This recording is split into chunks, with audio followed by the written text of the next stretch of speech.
Justin Fields unfollows the Chicago Bears on Instagram, social media, and a lot of people are speculating for good reason that he's out of Chicago at this point. Already too many rumors taking place and already too much entertaining of the idea of moving Fields inside Chicago. You know, no shutting that down. No, he's our guy. Very, very open and interested. Ears everywhere. People can hear, and people are reporting all kinds of inquiries and teams very interested in acquiring Justin Fields. There's no going back from this. You can't just say, Justin, we're sorry, you are our first choice. At this point, it's, I don't think, fixable, and nor do I think this guy or the Bears want to have a marriage in place anyway. It's Caleb Williams to the Chicago Bears. It almost feels all but done. The bigger question here is, where is he going? Not, is he going somewhere? Where is he going? The Fantasy Football Show begins right now. Live from the FantasyFootballShow.com studios. It's the Fantasy Football Show. Live! Monday through Friday, 8 p.m. Eastern. Smitty is also live whenever news breaks. From the FantasyFootballShow.com news desk, here is your breaking news. Not a matter of will he go somewhere else, it's when and where. Justin Fields hasn't yet scrubbed his social media, and let me pull it up as of this moment right here just to make sure we are not looking at a scrubbing situation, because that will be the next step. Right now, no, it looks the same. Right now, it looks the same. He's got a picture of himself in a Bears uniform. He's got the Chicago Bears / Atlanta. Like, you know, that's, he's representing hometown. I think at this point you gotta say to yourself, the Falcons make the most sense. I mean, he's even got that in his bio. Not to say he's going to the Falcons, but this is where the man wants to go. This guy's home is Atlanta. He wants to go to Atlanta, I think. And I think the Atlanta Falcons want him as well. So this feels like an eventual marriage. And really, it's going to come down to, what do the Falcons have to surrender? We don't believe they're going to have to give up this number 8 overall pick. Maybe the Bears will potentially try to grab a hold of this 8 pick in some sort of second round, getting kicked back to Atlanta type of swap. So it's like a move down from pick number 8 to the second round. I wouldn't put it past the Bears to want King's ransom value. But at some point, you've shown your hand. At some point, it's got to be ultra competitive to drive the price up above, you know, that level, or to get it into first round territory. Everyone's going to laugh at first rounders being kicked around. I get it. I'm just saying that it's competition breeds, you know, higher bids and a higher cost. If the competition isn't big, which it should be, but remember back, not one team wanted Lamar Jackson for 2 first-round picks. Not one. So it wouldn't be crazy to know the competition for this man wasn't so great that teams were willing to surrender first-round picks. Okay, so if we kick it down to a couple seconds, a second and a third, a second and 2/3, 2 second-rounders, I'd pay all of that. And quite frankly, I would give up a future first rounder alone. And I don't think the Bears want that. I think the Bears would want that, but the Bears want now draft capital, I believe, as they're trying to rebuild and will try and build around Caleb Williams. But I would personally say, okay, no, we're not giving you this 8 pick. I don't care if you're giving us a second back. There's no trade down for us, but we will give you a future, or a conditional future first rounder. That's probably not going to be needed. I understand what I'm saying. I would pay that. Don't tell anybody. If I was the GM, don't tell anybody. I would overpay, because you give the Atlanta Falcons Justin Fields to throw to Drake London, Kyle Pitts, and you have Bijan Robinson just pulling in passes from Fields. running just all over defenses as they try and contain this man just galloping around the field. It's going to be a marvel. The Atlanta Falcons are going to be the Washington Commanders, as I've said all offseason, and people are going to get on board these trains so quickly. Mark my words. Everyone's going to pretend they saw this coming like we did. Nobody was in here beating a drum like your boy in our community on the Atlanta Falcons, and the Raheem Morris signing. It was dog water. Everybody said, dog water, bringing in Raheem Morris. We said, be patient. Zach Robinson's not too far behind him. And sure enough, what we said happened, what would happen, ended up happening. The Atlanta Falcons are a glorious landing spot for anybody, quarterback, player, Zach Robinson, Raheem Morris. This is the Rams unit minus McVay. It's everybody here in Atlanta. And these two teams, mark my words, everyone's going to jump on board. These two teams are the quick turnarounds. These are the new Houston Texans and Detroit Lions, Washington and Atlanta. There'll be some haters that will kind of remind us that not everybody's going to see this coming. But a lot of people are trying to get on board this train, but the train is full.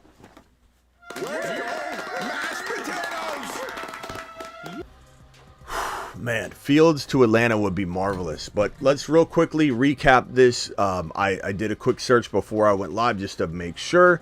I searched Bears in his follower search box, and the Bears surely did not pop up. He is not following the Chicago Bears.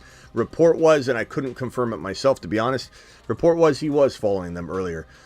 So if we trust that report and those reports, because there are several of them, that he was following the Chicago Bears at some point when, I don't know, was it earlier today, was it yesterday, I don't know, but he's not following them today. I did a search for Atlanta. I did not find the Falcons on that list either. So just a little bit of information there. Fields, again, has yet to scrub his social media. That will probably be next step. And if that happens, we know there is definitely a problem in Chicago. Caleb, to me, is not the answer in Chicago. But you know what? You're going to be surprised by this answer. I said this earlier on the show today, on the evening show, the 8 p.m. show. I don't know that Fields is the answer in Chicago either. I don't think Caleb is, but I'm pretty sure Fields wouldn't be either, because they aren't setting up that situation properly. I don't believe in Shane Waldron. I think Shane Waldron is not probably the man to cultivate Caleb, let alone try and patch up and nurture Justin Fields, who's in a position where he kind of needs that. Zach Robinson's type of offense will be perfect for him. Zach Robinson has such a high octane offense, and there's so many moving parts to it that it really puts Fields in a position where he's got not only less pressure, and it's just such a high octane system that he's not going to be feeling like he has to do everything himself. Take a look at Puka Nacua. Take a look at Cooper Kupp. Take a look at Kyron Williams. Take a look at the Rams offense. Take a look at the Rams whenever they faced a really good defense. Even when they went up against the Niners, and I know the Niners, the defense was up and down, but there was a point where everybody said, okay, this is a real tough matchup coming up, and the Rams just walked all over them. And the Rams can walk all over everybody. They can run the ball up the gut on anybody. I don't care what the defensive matchup is. They can throw on anybody. The Rams were literally dangerous and lethal no matter what the matchup. There was no matchup that concerned me with Kyron Williams. And the same thing will be the case in 2024. The departure of Zach Robinson and Raheem Morris, while not the best thing in the world, the best news in the world, this is a McVay tree. So McVay should be able to replant the seeds to make this, work and function in 2024. But to transplant both the DC and QB coordinator over to the Falcons and implement an Atlanta Rams system, it's going to be glorious. Fields will not be in any of the same positions he was in Chicago. Fields will not be set up to fail. Fields will not be constantly looking at horrible play calls. He'll be getting the ball in the hands of his playmakers. Remember the preseason game where Fields did a dump-off pass, and we all thought Fields was going to the moon. I especially, I've taken my laps tons and tons of times. You guys remember when Fields took the field in the preseason, threw a little dump-off pass to his RB. I think it was Khalil Herbert, and he literally took it house. It was a short little pass, little screen pass, took it to the house. Then there was another pass, Fields threw it to, was it DJ Moore or the other running back? I forget who, and he took it to the house. But neither of those throws were really Fields doing some magical downfield throw. It was literally a screen, a player that got the football immediately near or around the line of scrimmage, and then they took it all the way downfield, and everybody said what? What did everybody say about Fields when we said, oh, Fields season's going to come? And granted, it didn't. It had its ups and downs and its roller coaster ride. But what did everybody say? Oh, that wasn't Fields. That was his weapons. Anybody could have, thrown that touchdown pass. That wasn't a great throw. It was actually behind him. There was a lot of people that ran their mouth about Fields in those two particular plays in the preseason. That got a lot of people excited. Why am I telling you this story? Because in a Zach Robinson system, QB coordinator from LA coming over to be the Atlanta Falcons' new OC, he's going to have so many plays, as I said, where Fields is not put in a position to try and make all of the plays happen by himself. He's going to literally put the ball in playmakers' hands. Think Puka Nacua, think Cooper Kupp, think Kyron Williams. Therefore, Fields will have so much less pressure. He'll blossom very quickly under the command of Zach Robinson, and he's going to have every tool he needs in order to be successful. I haven't even mentioned Kyle Pitts much, but this is going to be critical. Think of Cole Kmet and how good he's looked at times. Think of how good Drake London is going to look to be Fields' DJ Moore. Drake London climbed into every single one of your top fives at some point last year during the week 4-5 time frame when Fields was a top 2 quarterback back-to-back weeks and had explosions. DJ Moore exploded. DJ Moore had a great year anyway, even though Fields was up and down. Imagine what Drake London's going to do as DJ Moore 2.0 for Fields in 2024. It's going to be glorious. And if they maybe decide to, and they can add offensive line, they can do a couple different things with this wrong button, Smitty, with this number 8 overall draft selection. But what if they took Neighbors? What if he was there? What if they took a Dunze? What if they took someone like that to put Fields in an even better position? And Atlanta's one of their big needs is a wide receiver too, even though they have gone offense over and over and over in the first round, actually at the 8 pick, really. Pitts was number 4, Bijan was 8, London was 8, and now you take a Dunze. I don't think Neighbors falls, but you never know. Neighbors fell, or they traded up 1 or 2 picks and they got Neighbors. Imagine if you gave Neighbors or Dunze over to Fields, and he already had Drake London, and he already had Kyle Pitts. It's going to be insane. As for Caleb, again, my whole thing here is that I don't think Caleb Williams is in the right position. I think had Caleb Williams gone to, or he still hasn't gone to Chicago yet. They could trade down. Maybe they like Drake May. Don't put it past the team to change their mind. That's one thing people need to understand. But if, let's say Caleb does go to Chicago, if Caleb was to go play with Cliff Kingsbury, I'd have more faith because Kingsbury was his coach, his QB coach at USC this past season. So this is his coach. If he could play for his quarterback coach in college who just went to Washington, named Cliff Kingsbury, that a lot of people like to crap on, that has a very high octane, air it out attack, I'd feel better about Caleb. But I don't want Caleb to go to Washington because I want Washington, Kingsbury, Adam Peters, and this arsenal that's about to be unleashed in Washington. I want it to be led by JD5. It could be Drake May, and I could get more on board of Drake May. I'm not against him. I'm just not as high as everybody else because I have JD5 too. But I'm going to get behind whatever quarterback goes to Washington because I believe in Kingsbury. I believe in Adam Peters. I believe in what they're trying to do. I also think Fields is still in play for Washington as we all get super excited about Atlanta. There's no lock that Fields is going to Atlanta. He could go to New England. He could go to Washington at not 2 overall. Washington, who drafts 2 overall. And then they draft Marvin Harrison Jr., which is the most glorious plan of attack you could ever come across. If I was the GM, and I'm not Adam Peters, but if I was, I would trade 3 second rounders for Justin Fields, a future conditional first rounder for Justin. Give them whatever they want aside from that number 2, obviously, and you draft Marvin Harrison Jr. and Justin Fields, and you take it into the future and you straight up dominate. Same thing with New England. Trade a couple seconds for Justin Fields, whatever it takes. Conditional future first. I don't care. And you draft Marvin Harrison Jr. at number 3 overall. Because if Washington doesn't trade for Fields, they're not taking Marvin Harrison Jr. They're taking their quarterback. So New England's in a great driver's seat here.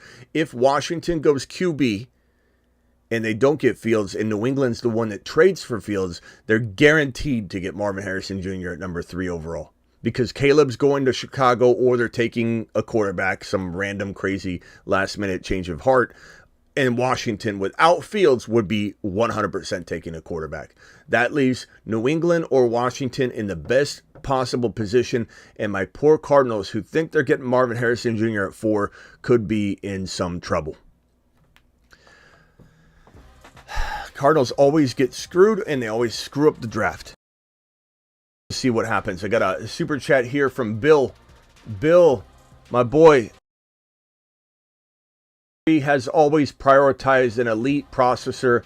I'm not so sure Fields is the guy. Cousins maybe McCarthy maybe makes more sense. Love your work, Smitty. Thank you, Bill. Appreciate you. It's not that you don't have a good point. You do. But I believe Fields can process. I just think that we have a differing opinion on Fields and can he be a good high-level quarterback. I just think, like Lamar Jackson, a lot of people like to crap on Fields. A lot of people are drawing conclusions about Fields. I'm not yet ready to. If you remember back, and I don't think I'm wrong about the talent, last year I loved Fields. And I think I could get there again if he gets to the right spot. I also think that, it's I don't know. It's tough to say. I'm not sure Fields is that guy. McVay tree has always. Plus, on top of that, when you think about it, McVay and Zach Robinson aren't exactly the same person. So I don't know if the tree is going to necessarily be exactly identical. Each generation it moves forward. Like Zach Robinson might very much love a quarterback like Justin Fields, even though he, is coming from that tree. McCarthy, I think, is way overvalued. I don't see how McCarthy, what's he done? He's got some intangibles I like, but what's McCarthy done to even be worth a top 8 overall pick? I just don't understand it. I don't understand it. It's McCarthy's done nothing to me to prove he's a top freaking 10 overall pick, to be honest with you. I'd take Penix Jr. and Bo Nix over McCarthy. Belichick yourself. I would love to see Fields in New England. Absolutely, Belichick yourself. I know you would. I also would if they took Marvin Harrison Jr. You know what I'm saying? Like it's a golden move. Thank you, Bill. Thank you, Belichick. Appreciate both of you dropping your super chats. You guys are awesome. And let's open the phone lines for a few minutes. Call into the show. Call into the show.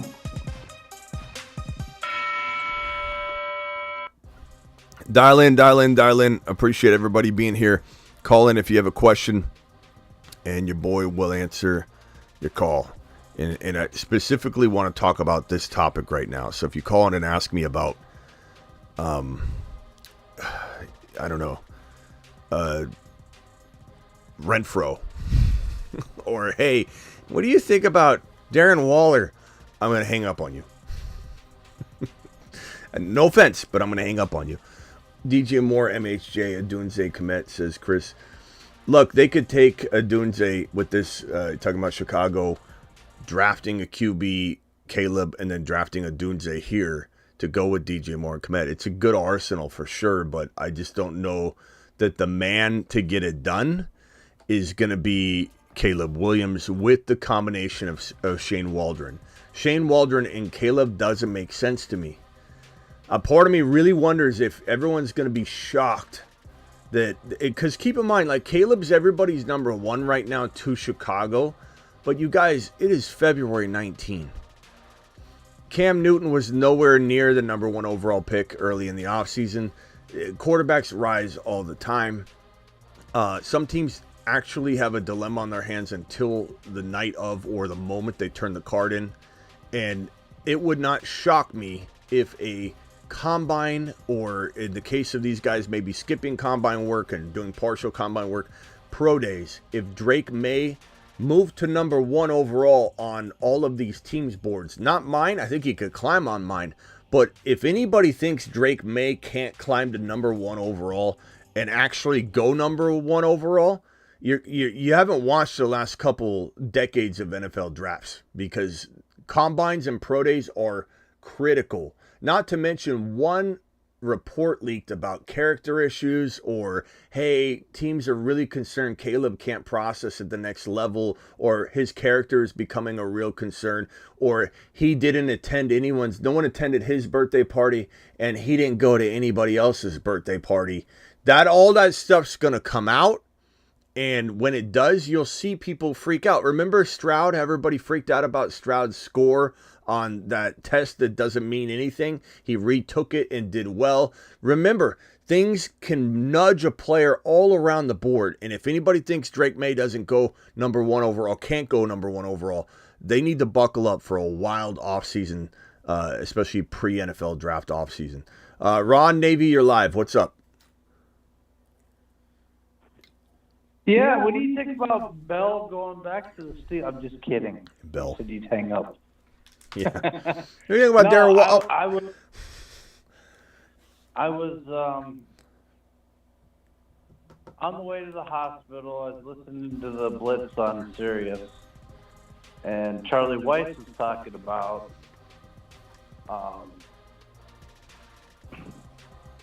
Cousins actually going to Atlanta. Yeah. That's definitely... His wife is from there, and he wants to go back there. And if he's going to go anywhere and the Vikings don't, they can't franchise tag him. He has that in his contract. So it'd be interesting because, I mean, what I'm getting out of the Steelers now is that they're going to go on the ticket. So Fields, the hype for Fields going to the Steelers is kind of diminished a little bit. Smoke so season, kind baby. Of interested. It's smoke season. Huh? It's smoke season, baby. That's yeah, why. So it's kind of interesting that, you know, if you're Atlanta, who do you go after? Do you go after Fields or do you go after Cousins? If I'm Atlanta, I go after Fields. No question about it. Just because of the longevity part of it.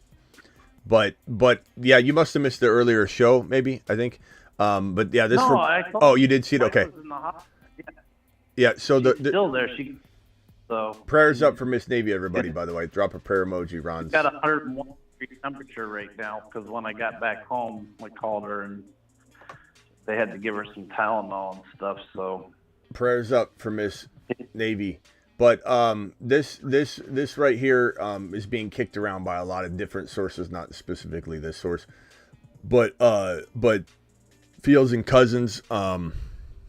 The fact that the Falcons have made it very abundantly clear several times already that it's a priority, quote unquote, to attack the quarterback position is making everybody in news circles say, okay, well, priority means Fields, it means Cousins, it means maybe Justin or Russell Wilson if he was available. I don't think anybody's trading for him. Or they're going to potentially, trade up and maybe even get aggressive. But yeah, to me, the Atlanta Falcons will not settle for anything close to mediocre.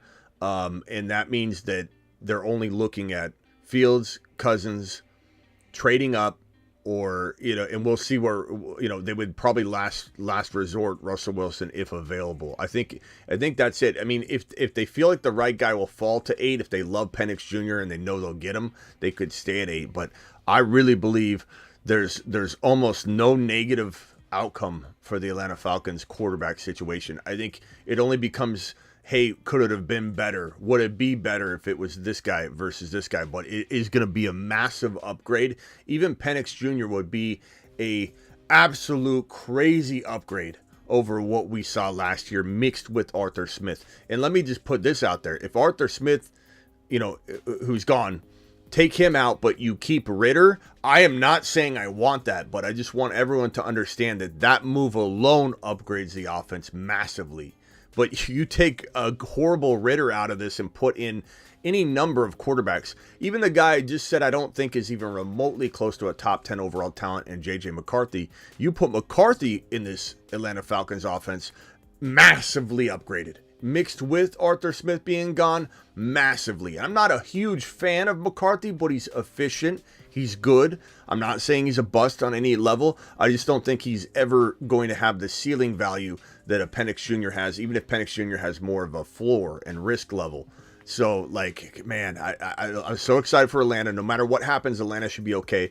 Cousins will certainly be in the cards. I think they go that avenue at the same time as the potential Fields avenue and to see which one feels better. I think they're going to just attack one of them at a time. I think they're going to say, look, because teams that need quarterbacks, there's many. There are many teams that need quarterbacks, especially down this, picks 9 through, really, I mean, Pittsburgh and Miami, they don't feel like they need quarterbacks. That's unfortunate for both of them, in my opinion. But these teams in here, New Orleans, Las Vegas, Denver, Minnesota, Chicago, will address it there, and potentially in Atlanta. There's so many teams right here. I think there's going to be a little bit of a competition, a little bit of a race to get one of these guys like Cousins, for example. Cousins is in a good spot. There are so many teams that need a quarterback. Coming off an Achilles tear, he's actually in a really good position. Because any other year where there wasn't this many teams in need of a QB, he might find it a little harder to find a team willing to take a gamble, quote unquote, with the Achilles recovery. I mean, Aaron Rodgers. If Aaron Rodgers is a free agent, Aaron Rodgers would have a tough time getting a contract because he's so much, you could say like near the end than Cousins. Cousins is definitely on his last hurrah, but Rodgers is at that tipping point of his last hurrah. So these Achilles injuries are tough to sell teams on, but Cousins is in a good spot because these teams are like, we'll take the gamble. But yeah, you know what else I heard? What? They were talking about, guess where they were talking about Higgins could end up? He's getting franchise tag, but where did you hear it? I heard it from, No. Where did you hear he was going? Because he's almost 99% going to be tagged. Where did they say he was going? Tennessee. Yeah. I mean, anything can happen, but Higgins is almost a lock to be tagged. I can't believe they think that. Michael, well, they were talking. This is Charlie Weiss. He was on the blitz, so I don't know what you think of him. He's. But anyways, he was saying that they're going to pay Chase the money, and the guy he doesn't. So you're potentially by keeping Higgins, blowing up the locker room because, anywhere else, Higgins could be a WR1. Some say. On a lot of different teams. That's what they were saying. Yeah, some would say that. And that's just fair. So, I don't know. That's just what I heard. I'm just putting it out there. I think of the wide receivers that are free agents, the only two getting tagged are going to be Higgins and Pittman. Ridley will not get tagged. That's 100% certainty because either keeping him regardless has the Falcons receiving a 48 overall draft pick, second round pick. So the Jaguars need to let him go so they can keep their 48 overall pick. That's a high draft pick. You're not surrendering that pick for Ridley. Evans. If Evans is franchise tagged, he won't cost the $21 million. He'll actually cost $28 million. So Mike Evans is here. I'll read this report if I can get it on screen. Here it is. Jordan Schultz reports from Bleacher Report. Mike Evans and the Buccaneers remain far apart in contract extension talks. That's because he's waiting on Baker Mayfield to get inked. Baker Mayfield's waiting on him, vice versa. And who knows how long that's going to take to iron out. But here's that report. Let me pull it up here. It is right. I think it's right here. Here it is. This is according to Adam Schefter on Twitter, on X. Buccaneers wide receiver Mike Evans' projected franchise tag will be $28.4 million instead of the regular $21.6 million, meaning he is not expected to be a tag candidate. So he is not somebody that's getting tagged. The tag will be used as it should be, as it was designed to so many years ago on Baker, on the quarterback, and then they'll hold him in place, work out a long-term deal, then swing around and get Evans on board. But I think Evans will tell Baker, if you get your deal done, I'll return for you. Like, they'll probably be in communication on that for sure. But yeah, only Pittman and Higgins will get tagged. But the only way that this goes awry to me, the Higgins, like to what you're saying, if let's say he goes somewhere else, they let him go, is, I mean, they could tag him and trade him, but I don't know that that's likely to happen with Higgins. But you never know. But Higgins, if he's some sort of locker room problem, there's, you know, like if that's going to be an issue or something, but I don't think it will be. I don't sense that it will be. I just think they're going to tag him and say, look, you know, we can't get better than him, even though they probably could. I'm not the biggest fan of Higgins. I like him a lot, but I don't think he's a wide receiver one. I know they were saying that he could be a wide receiver one on a lot of teams. And maybe he could be a wide receiver one for some teams, but I don't think he'd be an elite wide receiver one. I just think that... Well, did coach from Cincinnati go? Isn't he the new head coach for Tennessee now? Tennessee Titans? Yeah, he's...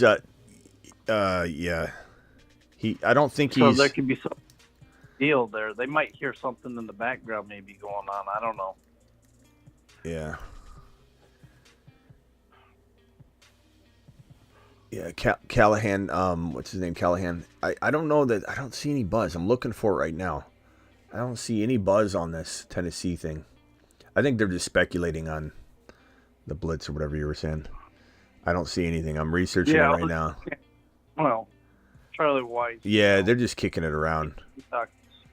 Everything I'm seeing here, let me see. Higgins, little T Higgins. Tennessee. Let's see.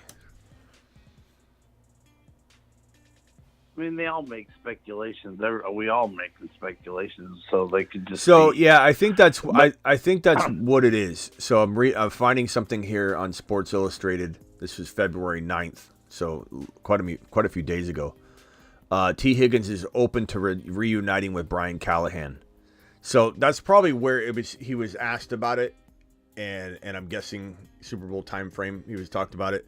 Hey, how would you like to go play with your former coach? And I bet that kick started this conversation that you heard.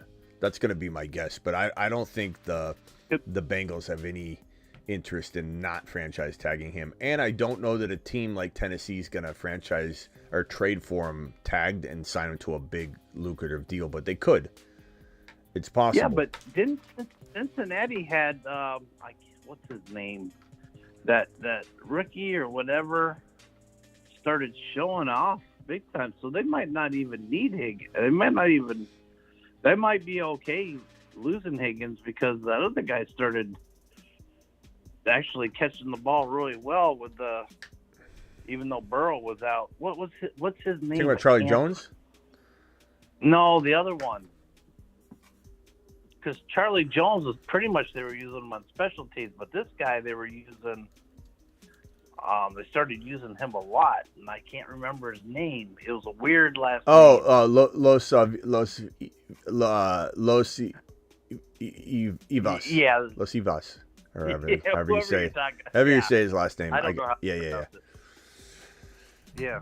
But anyway, so hey, I'm not going to stand too long tonight. How many people we got here? 118. Guys, call into the phone line if you want to get in on this. We'll answer some calls for a little bit. But what's your prediction for where Fields is? Is it Atlanta? Is it going to be in Washington? Is it New England? Is it somewhere like Minnesota? Is Minnesota going to get into this race? Is Denver, like I predict, going to be a little more active than people think in this potential field sweepstakes? Because what other move, like I keep saying, Sean Payton said, I'm moving on essentially. He tipped his hand. what other quarterback could they get? How do you upgrade Russell Wilson? Not saying Russell Wilson's an amazing quarterback, but like you could say build a rookie. That's certainly possible. But at 12, you're in a pretty bad spot to like guarantee you're gonna get what you want. So like Denver's a possibility. Vegas is probably out, and Seattle would be amazing. But they retained Geno. They're paying him a decent amount of money, but that wouldn't stop me. I would go get Fields, but Miami should be getting him. Yeah. Pittsburgh seems to be out, like you said, but they were like the favorite. Remember what I said about Vegas? Vegas isn't predicting. Yeah. Vegas isn't even trying to predict where he goes or do a good job on it. They're just trying to get on each side of that line. Part of me thinks Vegas will bump up a team like that just to get people to drop bets on it. You know what I mean? Like if tomorrow they came out and said Atlanta's the new front runner for Fields, that triggers so many people to go lay a bet on it, and then all they do is just keep moving that money line around to make sure they get even amount of people on both sides, and then they're like, yeah, we initiated a whole rush to go put some wagers on them. That's what Vegas does. So like Vegas having Pittsburgh the lead candidate didn't do anything to me.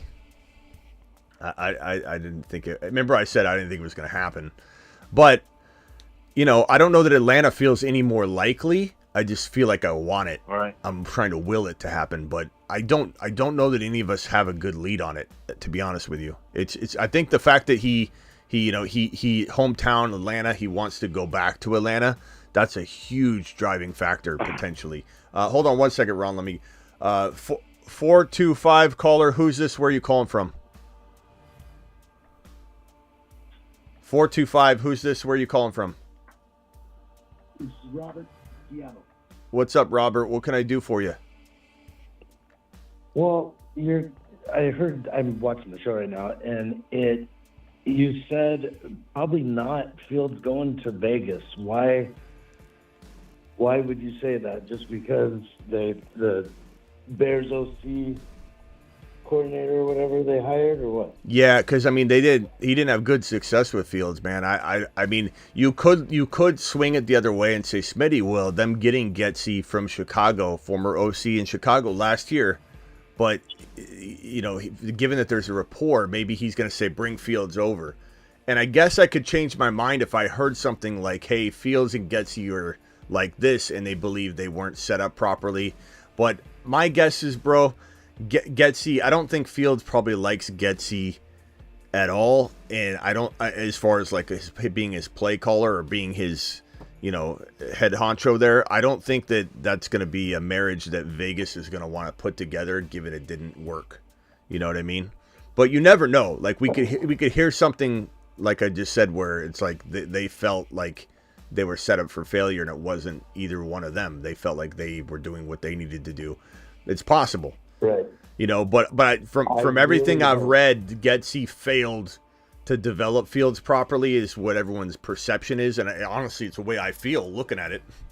Like Getsy misused Fields badly, and that's on the head coach too. It's on everybody, but I just think that I think Vegas shouldn't have brought Getsy in. I don't think that was the right move. I think Vegas screwed up. Vegas screwed up there. Chicago screwed up bringing in Shane Waldron. And so Vegas and Chicago right now are in my doghouse for fantasy production right now until I see something different from those guys. Yeah, I know. I was hoping Fields would have went there. I think that would have really. I mean, I hope he still does, but I think that'd be a game changer over there. It would have been good, even though Adams wouldn't have stayed too long, relevant. I love Mayer. 13, you could have maybe drafted maybe like a Dunze Falls or something like that. Yeah, like you never know. Right.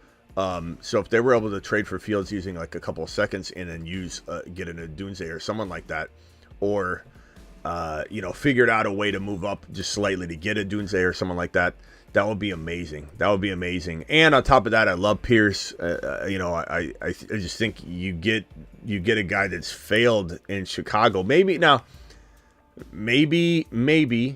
like I said, he wouldn't have failed if he was anywhere else. I don't know. I don't really have a good feel on Getsy, to be honest with you. I'd be lying if I said I totally no, he won't work out in LV. He could. I feel way more confident saying Shane Waldron's not the answer because he doesn't even have like a big resume. And you could say he did pretty good. You're a Seattle fan, right? You tell me what you think of. No, I'm a big time Raider fan. I was hoping Fields you're just in find Seattle. his way there, but Well, you're in Seattle though. yeah. What is the feel of Shane Waldron in Seattle? 50-50. Okay. I mean, all my friends are big time Seahawks fans, so.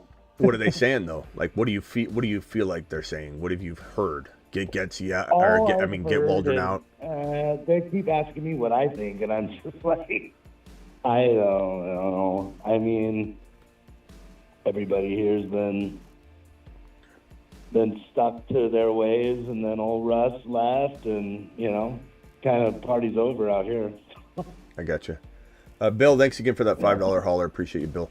Okay, well, yeah, my guess is that he doesn't end up going, bro, to LV. Again, I could be completely off and Getsy and Fields be like this, but really what matters is not what Fields wants at all, really. I mean, he'll have some say because the team that receives him wants to make sure they're paying for a commodity that wants to, get an extension and play there, and you know what I mean? Like, so there is some attitude that could push a team away. But I think that you have a better chance of Denver, Minnesota, and Seattle over LV right now. But that's just me. As far as Las Vegas, man, I mean, who would be good for you guys is Penix Jr. or Bo Nix. I think that's probably your move. Oh, I'd love it too. I just don't. You know the Raiders and their draft history. It's been garbage for a long time. What about Russell? What about Russell Wilson? You think Pierce would get him in line? I don't know. I don't know. It's not a bad idea. I mean, Russell Wilson to Adams for a year and see what happens. I mean, it's possible. Could work. Yeah, it could. I wouldn't complain.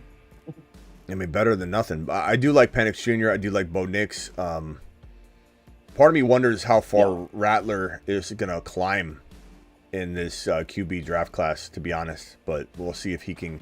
Kind of feel like he's the Hendon Hooker of last year. Hendon Hooker, we still haven't seen him yet. He was coming back from an ACL tear, but he was a guy that was lingering in the 11 to 18 range at one point, people thought, and then he just fell, and he didn't go high at all. Yeah. We thought he could go high. But I feel like Rattler might be the guy that everyone thinks could climb, and then he doesn't. But there's a lot of good quarterbacks. I think there's at least 6 good quarterbacks that I think are competent for sure. 2 or 3 of which have elite upside. 1 or 2 of which will see elite upside, and maybe situation ruins the third. But I think we'll definitely get two amazing quarterbacks and 1 elite quarterback out of this draft class. Do you believe all the rumors on Vegas going up or making a move up for Jaden Daniels? I don't believe it. I think it's smoke season, so it's not something I feel like I would shoot down, but it's not something I can confirm as anything. It's just all, number one, no team's going to let anybody know what they're really going to do. No team. It does the Raiders no good to let everybody know in advance we're moving up, because that creates competition.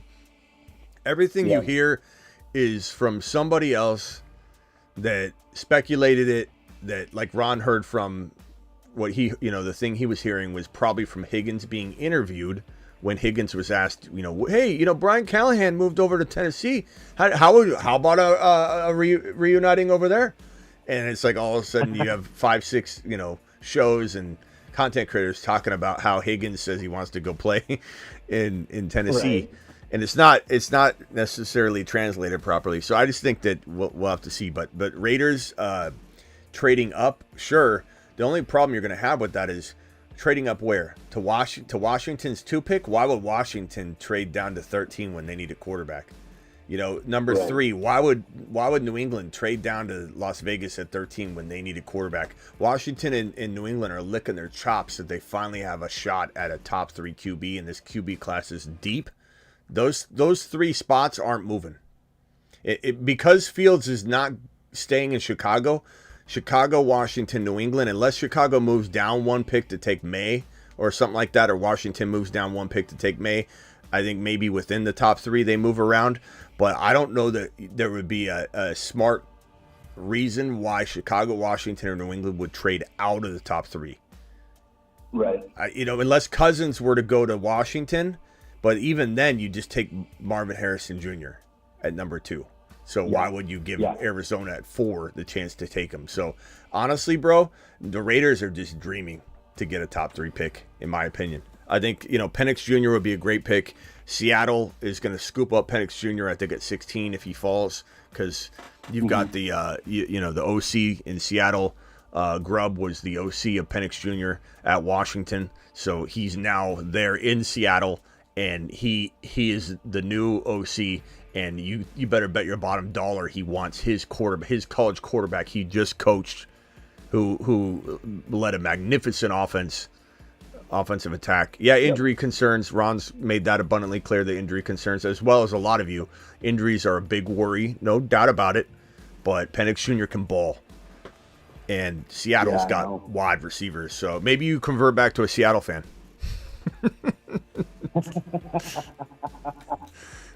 You might need to leave the door open.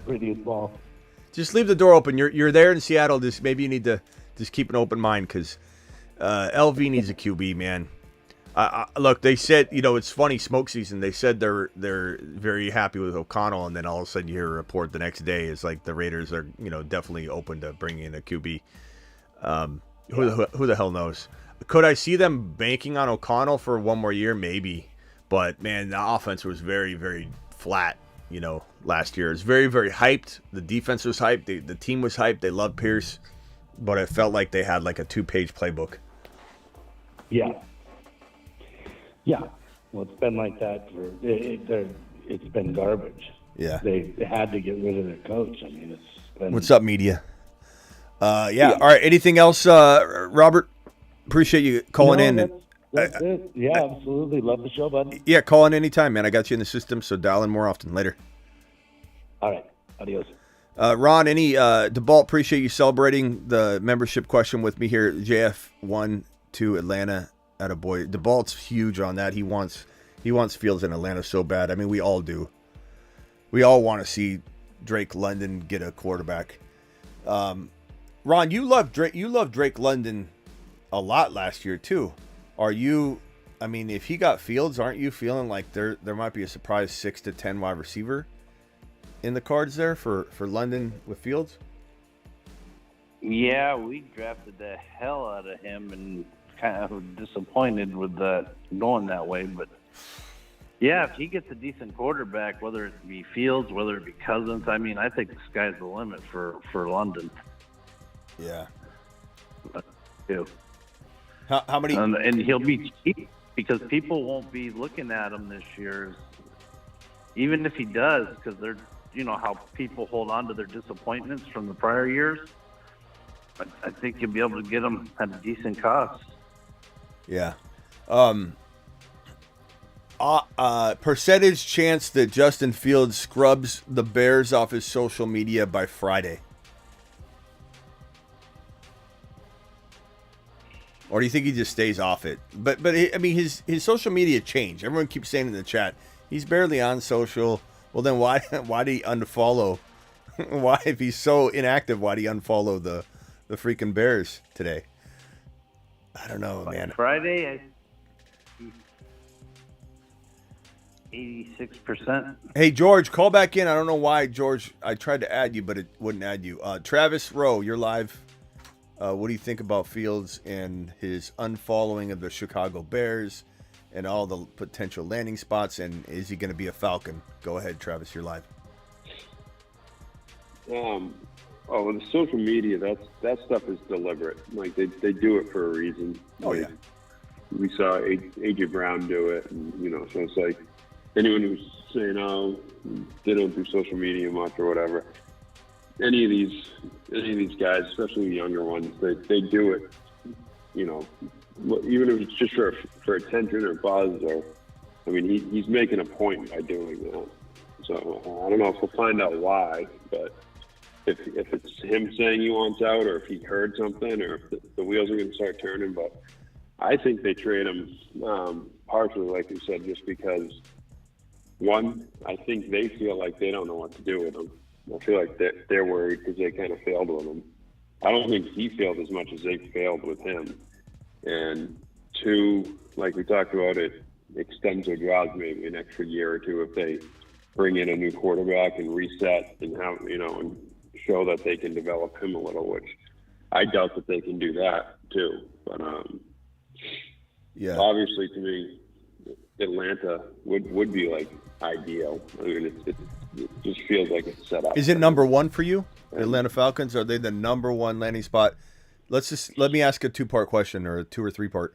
Is Atlanta the number one football spot for Fields to be a winner? Or is there another place you feel he's winning games, not fantasy or anything, just winning NFL quarterbacking? I'm trying to think off the top of my head of the teams that we've talked about. Washington, New England, I think Atlanta, Minnesota, Denver, Las Vegas, New Orleans, Seattle, Miami, and Pittsburgh will leave out because they don't seem in the game. I think Miami would be the best. Let me just say that. Like, I would, I hate to tell everybody, but I would vote Miami over Atlanta. No. You know what? Tua will do well enough. And yeah, give me Fields in Atlanta, then to Miami. Well, that's my pecking order. Well, fantasy or like just as a football player? Well, I let fantasy convince me not to say Miami. Just had to get, but okay. Football wise, you're right. Football, I already confused myself because I went in the direction of fantasy because I got scared about Achan I got scared about London and Bijan and football wise, Miami's the number one landing spot in my opinion for Fields. I mean, the Dolphins win a Super Bowl in the next 2 years. Yeah. I agree with that football wise. If that opened up, Miami would be there. After that, I'd probably say Atlanta with Seattle a close second. I think Seattle would be great. I think he'd be pretty good in Seattle, but I think Atlanta might be set up better to win than Seattle if they have a quarterback a little bit better. But I will say defense is good in their own line. Yeah, I will say the two teams that need Fields the most from a fantasy perspective are going to be Atlanta, then Seattle in that pecking order. Seattle can function. Yeah. They'll be okay with Geno, but like we got a problem with you got new staff or new head coach, you got a misuse of Kenneth Walker, you've got JSN wasn't happy the way he got used. He had horrible things to say about Shane Waldron, which is partially why I also hate Shane Waldron in Chicago. Not just because JSN said what he said, but he doesn't have a long track record at all of being an OC. And he's bounced around and learned different positions, and he's been in the league since 2003, or he's been in and out of the league. He went to college, went back, went to college, went back. So 2003, he's been coaching. He's got a long coaching resume.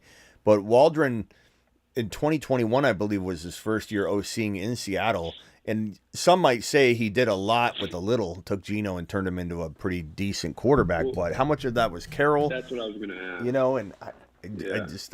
So my thing is this: I don't have any evidence to suggest Waldron's going to be a magical coordinator capable of cultivating a already kind of questionable quarterback that's got a lot of skill. No doubt about it. We all know Caleb is elite.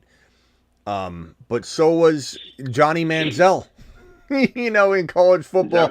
So was what was his name? Ryan Leaf. These guys come into the pros and you give them a Shane Waldron instead of a Cliff Kingsbury. I don't know what we're doing. So do you think that's what Chicago's doing then? Like a very surface level, like, oh well, look what he did with Geno. Maybe he could do that with Fields or Caleb. Like I have no idea, bro. Which to me is like you said, is like he better be the guy who did that with Geno. And Geno did it for a year, but let's see if he can keep on doing it. You know. Yeah. So here's a real biased take from our boy Media. You know what I love? Niner takes. You guys know I love my Niner people. I do. I love Media. Media, you're a machine. I love you, pal. You're my boy Blue. But I did this Instagram post where Chris Sims says that Jalen Hurts is one of the most overrated QBs or overrated players in the National Football League. Not QB, one of the most overrated players in the National Football League. And ESPN and SportsCenter on social media have been just, I guess, blasting him and putting it out there, and he's getting roasted in the comments by everybody. But it's funny because, like, there are no, as much as I love my Niner people, there are no thicker goggles on planet Earth than a 49er pair of goggles. They don't see anything but Niner.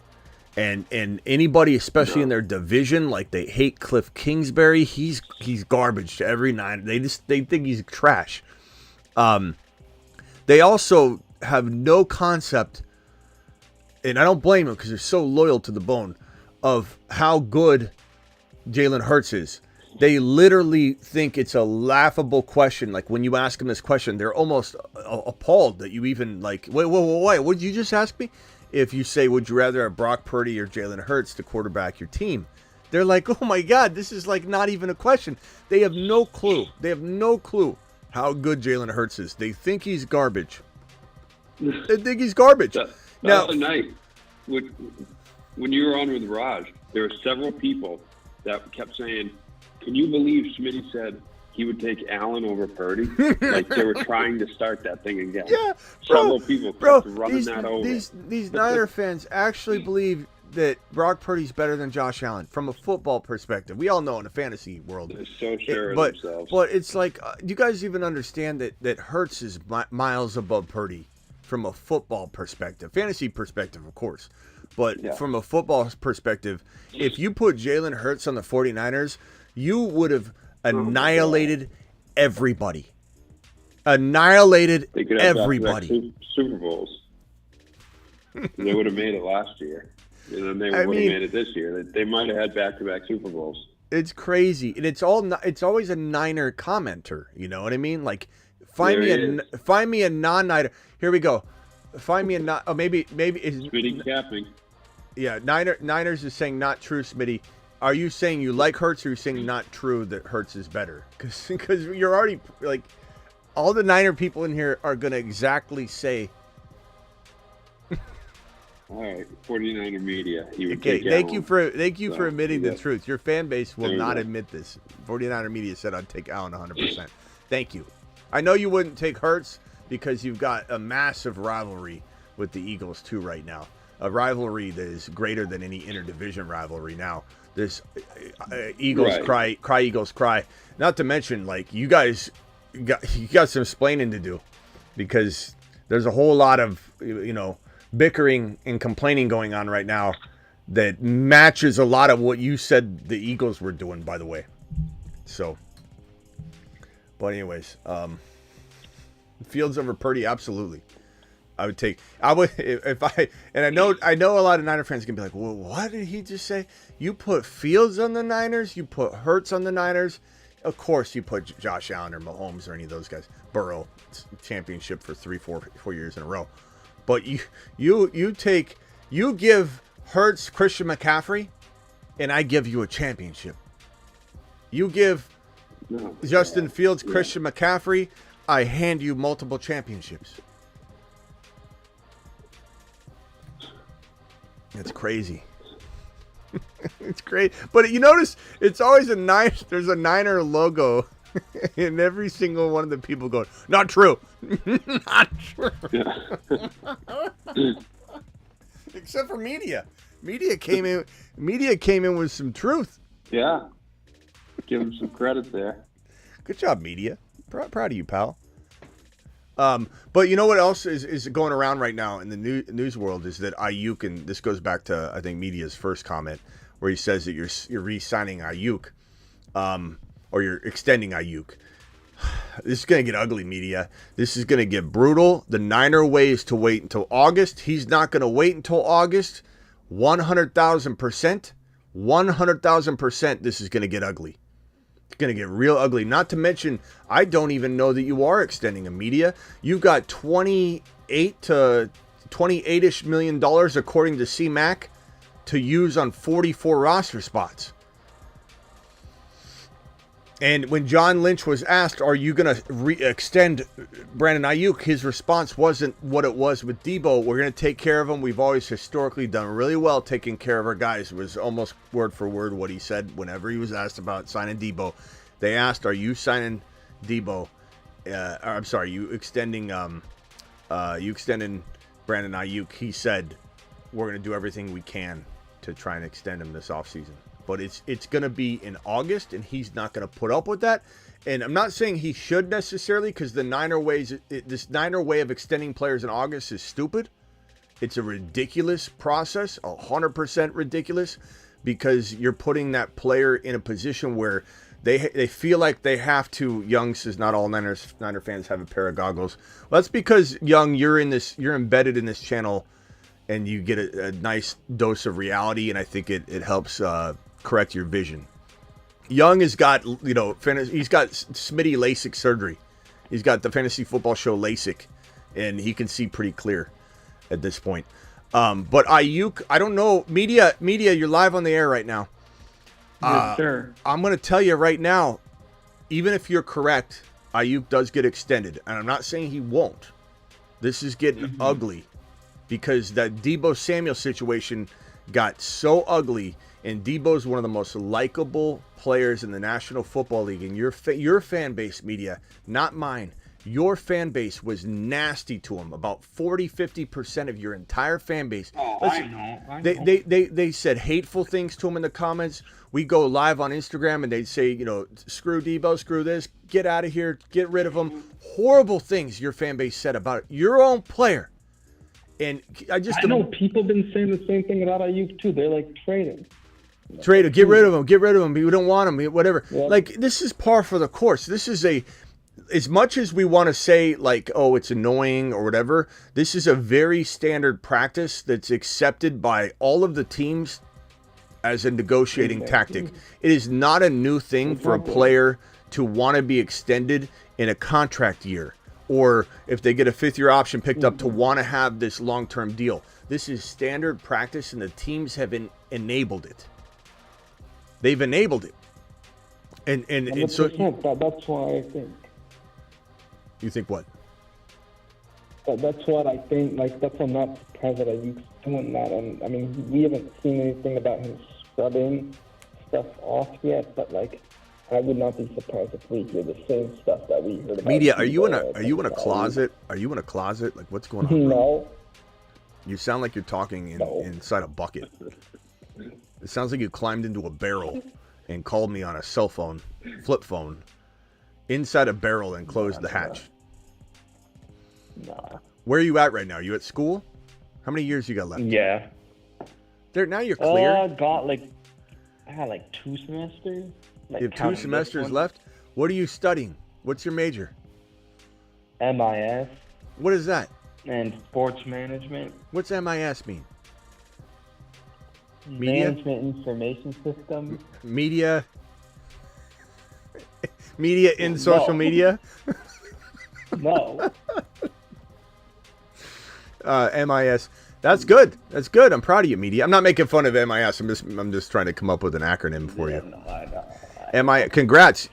What's your average? Straight A's? No, I wouldn't say straight A. There's like a couple B's. I feel like media's grown right under our wing. Like he just went to U of A for the first time. Like, it felt like yesterday. And now also real quick, got 2 semesters left. Well, what happened to ASU in basketball, huh? I don't know, media. They lost. Yeah, by a lot. Good thing I'm not a basketball show, huh? What do you want me to say? I had to throw that out. Yeah, well, Throw it out there. Number 1 in innovation, ASU, baby. Year after year after year. ASU's dominating. Doesn't matter what your basketball team does, okay? Doesn't matter it matters what you do up here when you get out. Go invent something, media. We believe in you. All right. Getting a BS degree. Somebody said. You get a degree in watching Beatles films. They got a Beatles degree. I graduated in Beatles history. God, I don't care about talking about my personal life. If I need to talk about it, I will. You just need the piece of paper. You're fine. You just need the piece of paper. It's fine. And I'm proud of you, media. I'm proud of you, pal. Have you gotten your driver's license yet, though? That's the big question I have. Because once you graduate, you got to get on. Well, because I have my permit like in California, I can't obviously practice here. But I should get it this summer when I go back. If you need me to teach you how to drive, I'm not sure if you already know all the ins and outs of it. I will do it live on my show. No, I've been like learning when I want. I'll take him to a so steep I'm gonna hill. get it. I'm gonna get it this summer. Sure. Take him to a steep hill with a stick shift. For the train coming. Media. Hey, anyway, media, I'm just going to say this right now. Deebo Samuel, Brandon Ayuk, what's the percentage chance one of them is not on the team in 2024? You can't say zero. I'm not saying you just make up a number. I'm not going to. But you can't biasly say zero. I'm going to say like 40%. Okay, that's 40-45%. higher than I was expecting. You're definitely not wearing the goggles tonight. Okay, I think Ayuk's the more likely player to get traded because Debo's got some pretty heavy dead cap. I think it's 20 mil. So the thing is, I think what everybody's kind of forgetting is he is tradable, but the thing is after June. Ayuk would be probably more likely in the fact that like if the Niners really want draft picks for this year specifically, because if it's a post June 1st like trade with Debo, then it's not as much. Someone wants me to send you to Saturn for working hard and getting through your degree, so let me send you to Saturn real quick. Media to Saturn. Attaboy. That's the first time you've ever been there. Debo's harder to trade because you have to do it after the June deadline because I believe so that's going to make it hard to trade him because teams want to get all their ducks in a line, coming into the draft, and it's hard to trade. It's going to be hard to trade Debo later. I think you definitely are going to see Ayuk interest, but I don't know what the Niners have such lofty expectations for a trade. They're going to want a first rounder. I don't think anybody's going to give a first rounder. The thing is, they're going to want probably like 8 first rounders. First rounder though, but they're probably going to want multiple picks. I don't think they're going to do what they did with that whole Buckner trade where they're like, oh, we'll just get the 13th pick. I don't think that's what the Niners want here. Like, I think that they would want a boatload of picks. And I'm not saying it needs to be all first rounders. All first round. It's like, no, I'm saying it doesn't need to be. I'm just saying, like, if the 3 picks, the 3 picks we're getting, maybe one of them doesn't have to be a first rounder. Hey, we're fully expecting 2 first rounders for Brandon. 32 picks. Give us all 31 media, picks. let me just tell you something. You maybe if you're lucky, get too many cocktails, sent in the direction of the Buffalo Bills brass, and the Buffalo Bills are sitting there, and at this 28 overall pick, they say, "Go ahead, we'll send it for Ayuk or Debo, specifically Debo," and they do that, and everybody thinks it's the craziest trade in the world, but you're not getting anything at all. The good news is that if someone were to do something crazy like a late first round pick, these teams need wide receivers. KC needs one. Not that you would trade to KC though. That would be crazy. Can you imagine sending Debo to KC or Ayuk to KC? No. Baltimore, they need Debo or Ayuk. Buffalo, they need Debo or Ayuk. Detroit, I guess they can. No. I mean, no. Never know. Dallas. Imagine Debo in Dallas. That'd be crazy. They're saying Yeah. Kingsbury might be interested in Washington. Yeah, but a second rounder. Well, yeah, That's what I would But Shanahan wants they first. also have the GM. They also have the Niners. Hey, Niners. Like assistant According to GM. according to the media, they want 2 or 3 first Would rounders. you take media? Would you take Jahan Dotson in like a second or third rounder He doesn't know who Dotson is. for Ayuk? I do know who Dotson is, and I would say You're mad at me for it. If you know who Dotson is, he failed you, and that's my fault. I'll take a lap. I think that'd be a perfect trade for you guys. If you could get like a second or third round pick with Jahan Dotson, I think he'd slide right into the Ayuk. I really still wonder what happened to Dotson. I don't think I'm wrong on his talent level. I don't know. I wonder if he goes sky high, with Kingsbury. I just wonder. And there's some metrics, if you look at some of the like detailed data, that he was getting open and he was running good routes. And there was a lot of metrics on that. Good film. Yeah, the film's good. The metrics were good. The getting open, he was getting open. He just wasn't getting throws to him. Part of me wonders if Dotson's going to be a completely written off player by even some of us. Like, I find myself in best ball drafts on Underdog Fantasy. Guys, hit the link. Maybe we'll jump into one at the end of the show. I don't know, but I don't know. I just wonder if we're gonna run into something where we got Underdog Fantasy promo code Smitty had just dropped a link in the live chat where we run into a scenario where he ends up doing what we kind of thought he would do last year, this coming year. I don't know. We'll see. He kind of bounced back a little bit, and then he vanished again. That's the only reason why I said that would make sense. It almost makes too much sense on paper. I know media doesn't like it, but Kingsbury, Adam Peters knows him. Obviously, probably had a hand in some scouting draft. Kingsbury knows Ayuk, so he might want him over there in Washington and he's a first-round talent. Unless he's completely just busted and fallen off. Dotson was a first-round pick for a reason. And this is only his third year, so he's still young. So Kingsbury could do something with that, with Ayuk over there and send Dotson back to the Niners. But we'll see.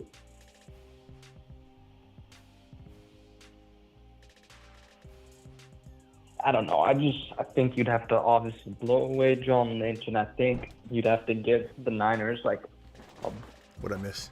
boatload of picks. It's not even multiple firsts, but I think it has to be like equivalent. Hey, let's go over to George from the Bay real quick. George from the Bay, another Niner fan on here. Let's see what George says.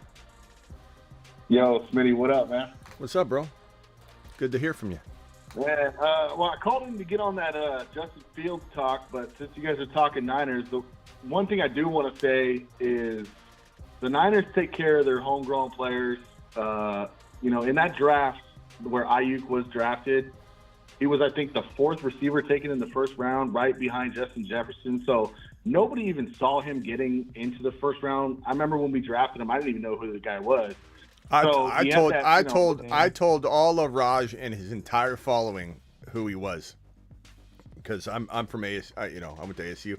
I watched him, and I went into Raj's live stream. I remember I was outside in my backyard with the basketball hoop. We were shooting it, and I said, "Pull up Brandon Ayuk film. You guys are gonna love this guy. You should draft Brandon Ayuk."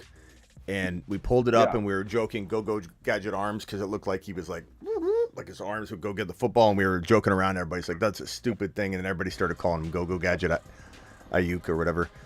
But go ahead. I'm sorry. I just wanted to interject that your boy talked about it for you guys.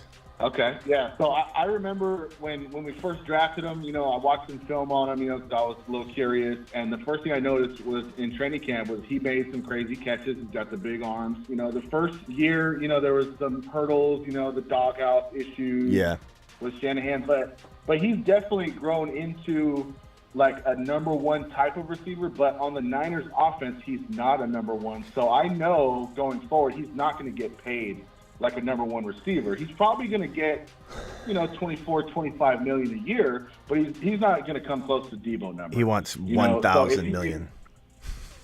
Yeah. So if he wants if he wants a big payday like that, he's gonna have to go somewhere else. So, you know, I mean, I know John Lynch. He drafts well. You know, he takes care of his players that he loves and he cares about, and he definitely loves Brandon Ayuk. Yeah, so but can I can see them getting. Can I also say go this? ahead. I was going to say this. I know this is not going to be received well. And remember, I feel like I loved Ayuk more than before any of you Niner fans did.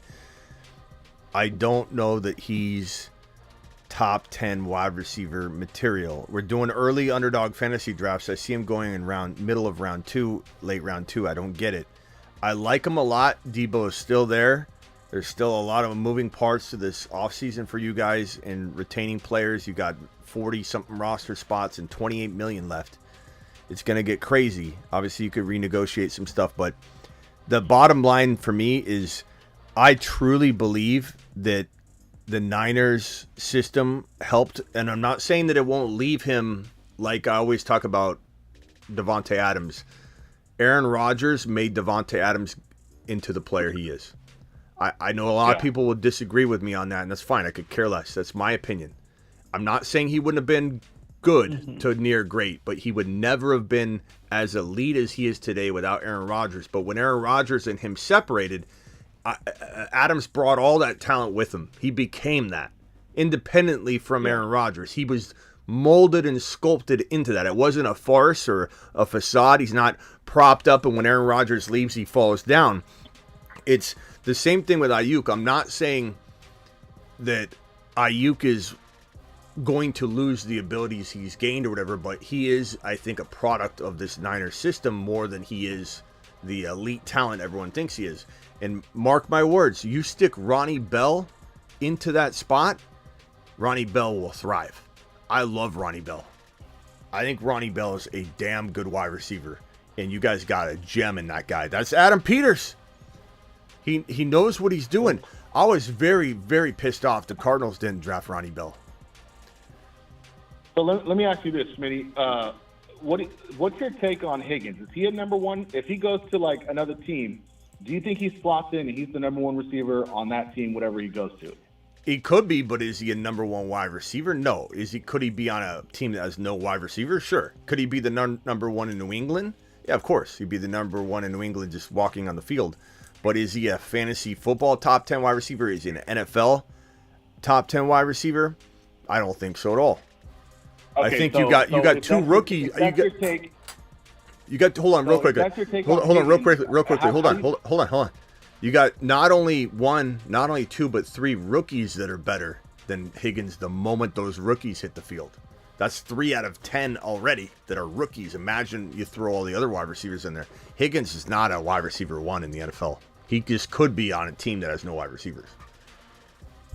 Okay, that's my take. If that's your take on Higgins, sounds like that's a similar take that you have on Ayuk, even though Ayuk was drafted higher than Higgins. I like Ayuk more. Ayuk has better numbers than Higgins. I like Ayuk more, but I don't think he's a top 10 wide receiver on it by any means. I don't.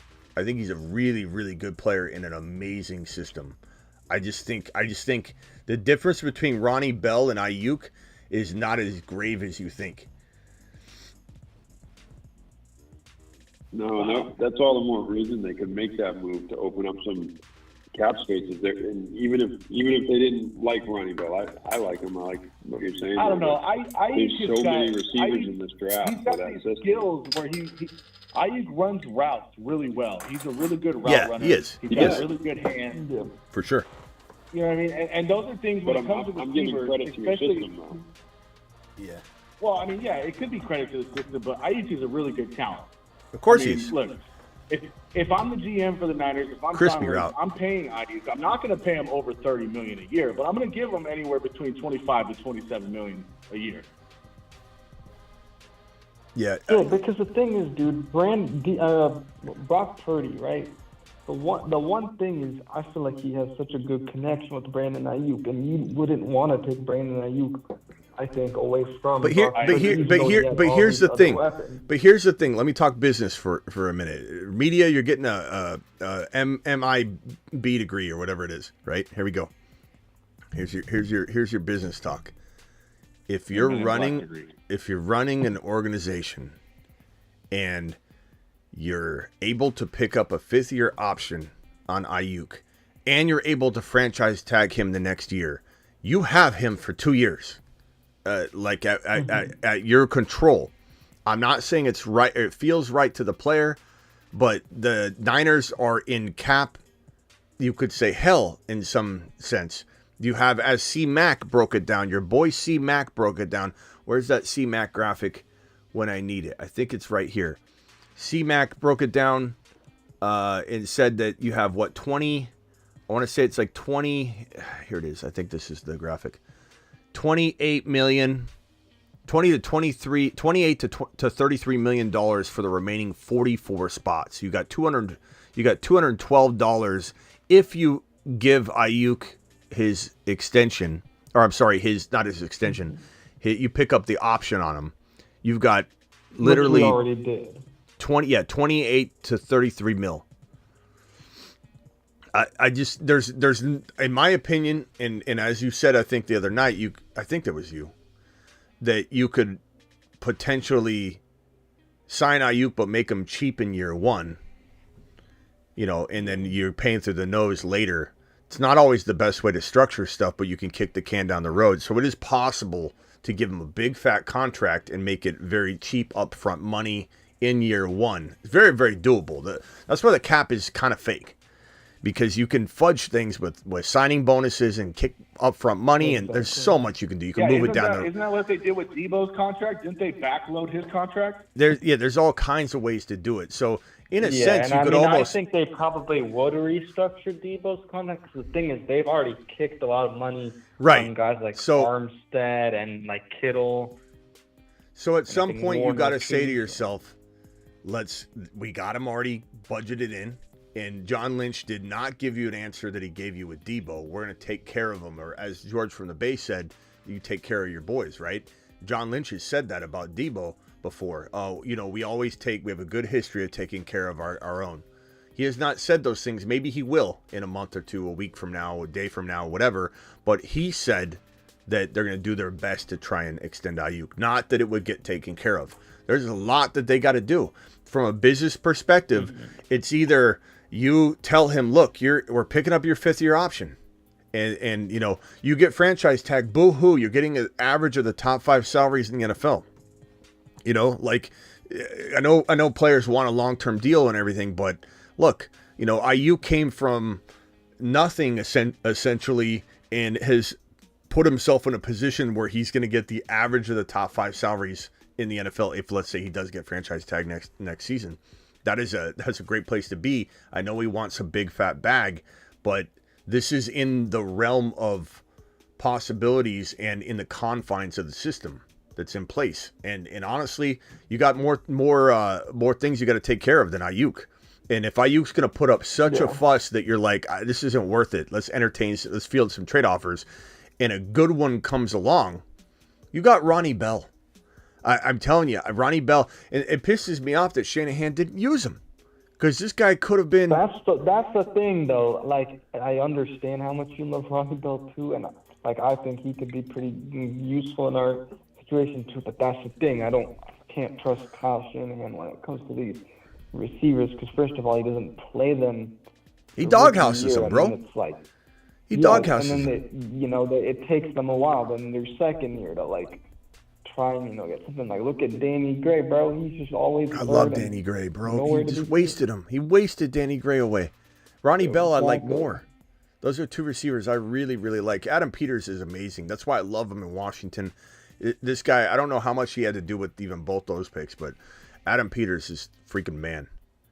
This guy's a scouting machine. No, I think he mostly did at least what kind of a lot of Niner fans say is he probably done the late round guys, probably 4th and onwards.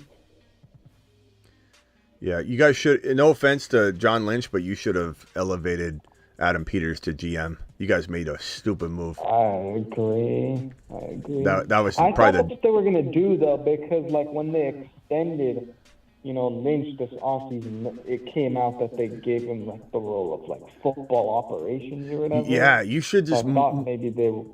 All you gotta do is move Lynch up. Do that with Peters and give him the GM role. Right, you just move Lynch up, and you give Peters GM, And then, I think he wanted. That's what I thought they were going to do. I think he wanted to go and make his own way too, though, partly.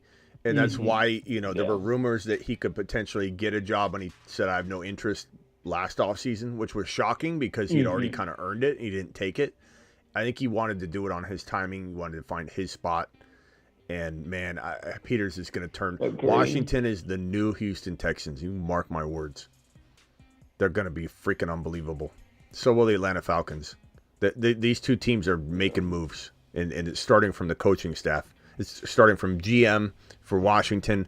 Kingsbury, I know you hate Kingsbury because you're a Niner fan, but I'm telling you, Kingsbury, you can say he failed as a head coach in Arizona, but I'm in Arizona. I also know and felt the failure that was Kingsbury in the system, but I also know the success that we had. I also know how good he is as an offensive coordinator. I also know that Kingsbury has coached 4 Heisman Trophy winners. I also know that he coached Patrick Mahomes. I also know that he coached Caleb Williams last year. This guy has so much experience with elite quarterbacks. It's not even funny. And he has NFL college football records to show for it. He's an absolute architect of aerial attacks. And I'm not saying it necessarily is translated as well as it should have. I'm not even guaranteeing you a Super Bowl. I'm not necessarily here for that prediction. I'm merely telling you that he is the right man for the job. And I love Kingsbury, bro. I think Kingsbury is going to be phenomenal. I can't wait to watch it unfold. And I think that he's going to get a quarterback. I would have liked Washington way better with Ben Johnson as the head coach. I like them both.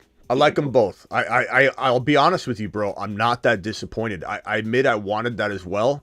But after it all went down, if you told me, Smitty, I could press this button and switch him, I don't know that I would have you press the button. I really like Kingsbury in Washington. I like him paired up with Adam Peters.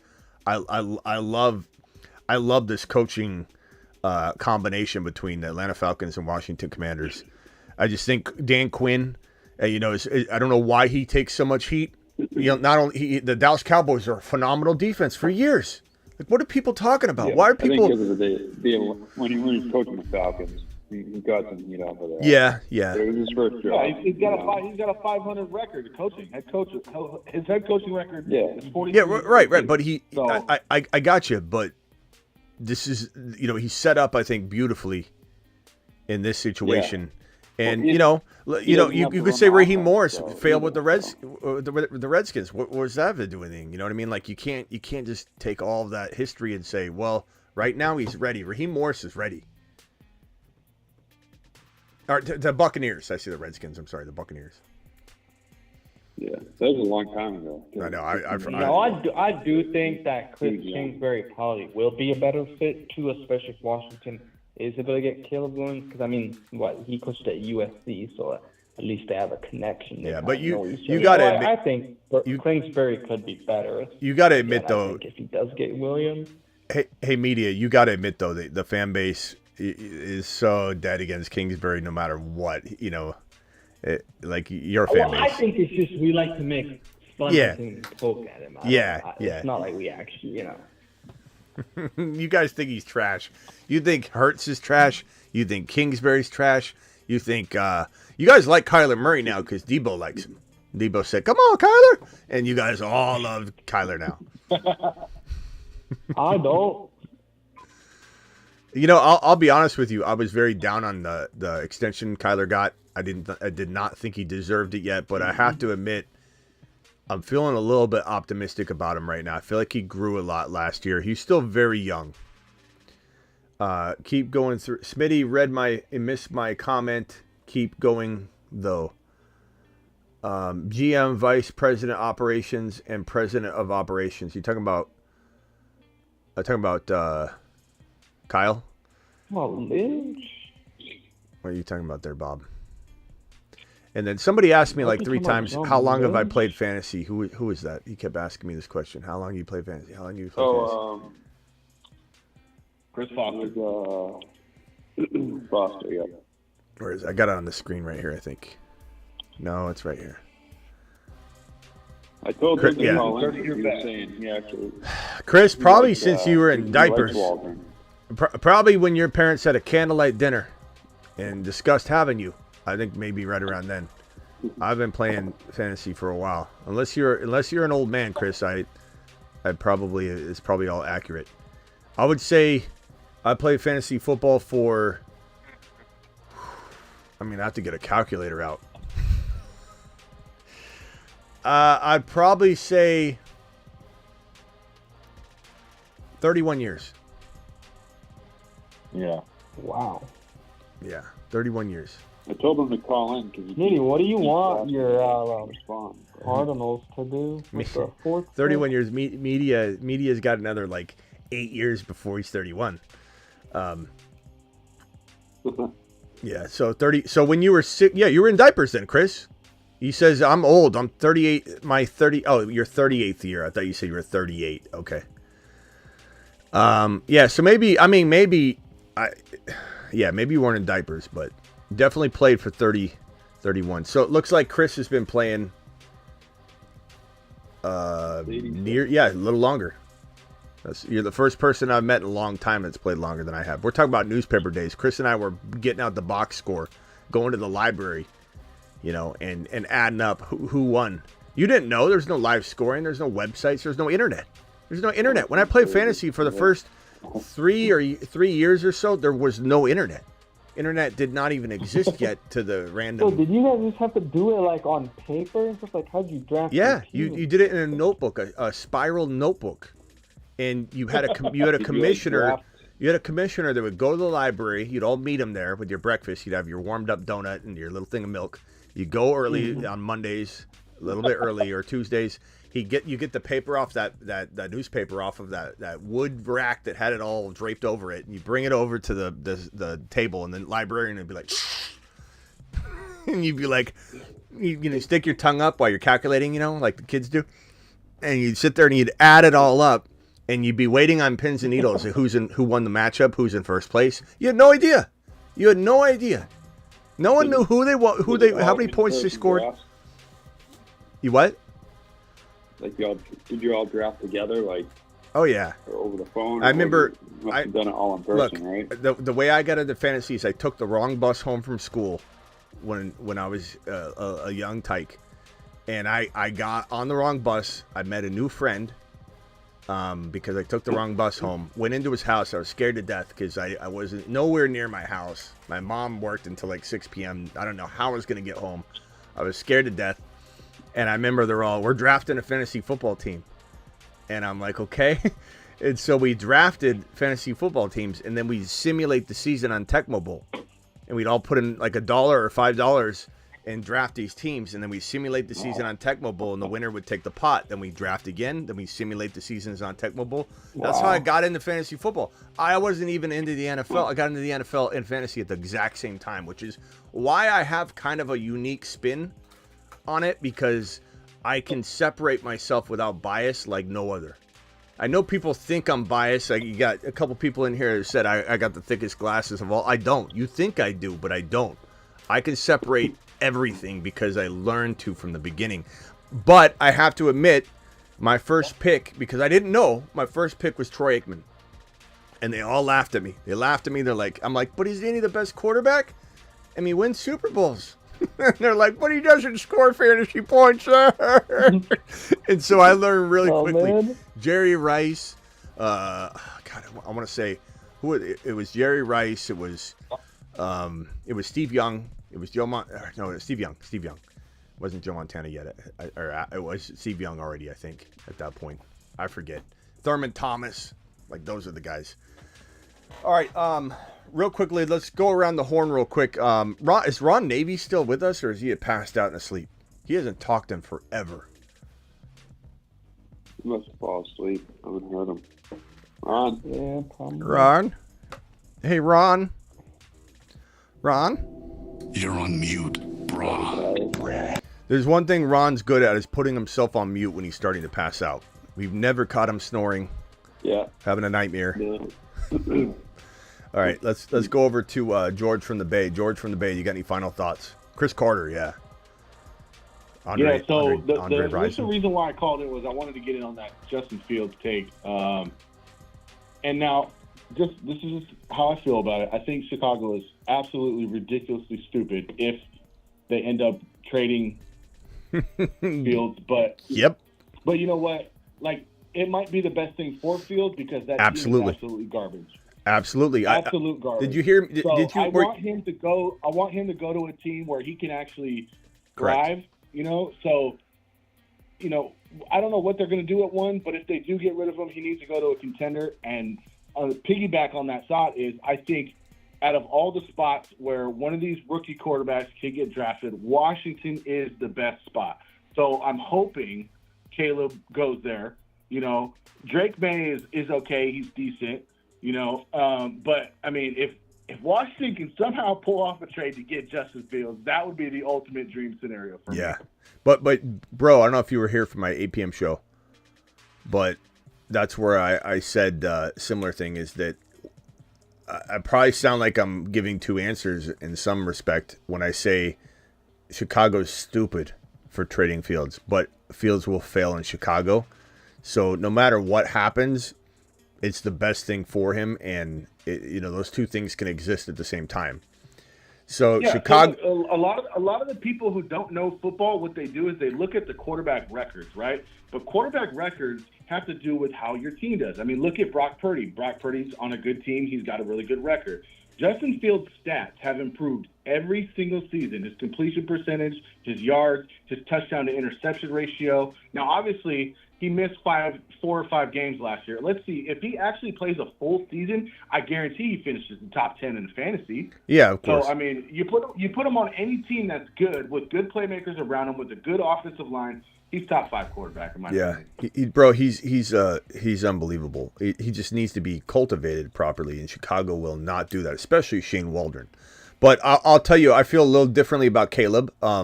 If Caleb goes to Washington to play with Kingsbury, his former QB coach from USC, and QB extraordinaire coach, I think Caleb can do well. I think he'll develop Caleb properly, and I can get behind Caleb. It's not that I'm predicting total and utter bust out of Caleb. He's just the one that has the most question marks. So understand me when I say this, everybody that's watching right now. If Caleb goes to Washington, I believe this questionable player that has tremendous upside will be cultivated properly, because I believe in Kingsbury. I believe in Adam Peters. I believe in what Washington's going to build. So I can get behind it. But if this player that has got a little bit of a cracked foundation doesn't have that foundation patched up, fixed, and then they build upon it, if he goes to Chicago, they're going to build this on faulty ground. And just like you build a house with a cracked foundation, it's only as strong as that foundation. I don't know that they'll fix and mold and sculpt Caleb properly. And given Chicago probably ruins whatever quarterback they take, in my opinion, I want them to take the cracked and injured quarterback Caleb Williams, because I think JD5 is totally an Adam Peters guy, because Adam Peters sees talent unlike anybody else, and JD5, in my opinion, by far and away is the best quarterback in this entire draft class. I don't even think it's close. I don't even think it's remotely close. I don't think Drake May could hold his jockstrap. I don't think Caleb Williams even compares on any level. I think JD5 is the next Lamar Jackson plus some. And I think if he goes to the right situation, Washington, Kingsbury, Adam Peters, and Adam Peters is such a critical component here, because Adam Peters is the one that's going to ensure that the talent is being built and developed around him. So Adam Peters is the most, I think, critical component here. Give me JD5 in Washington, and I give you a team that's going to be the next Houston Texans. That's Adam Peters. That's Kingsbury, who everybody craps on, even though Kingsbury's coached handfuls of Heisman Trophy quarterbacks, Patrick Mahomes, Caleb Williams, all kinds of college records, aerial attack master. You give me JD5 in Washington, I give you the next Houston Texans, and I give you one of the most electric fantasy football quarterbacks up and coming in fantasy that we've seen since Lamar, or it's going to be not a Stroud type of quarterback, but that kind of rise where people are like, okay, I like him. Oh my God, he's a top 5 quarterback. JD5 is going to be unbelievable.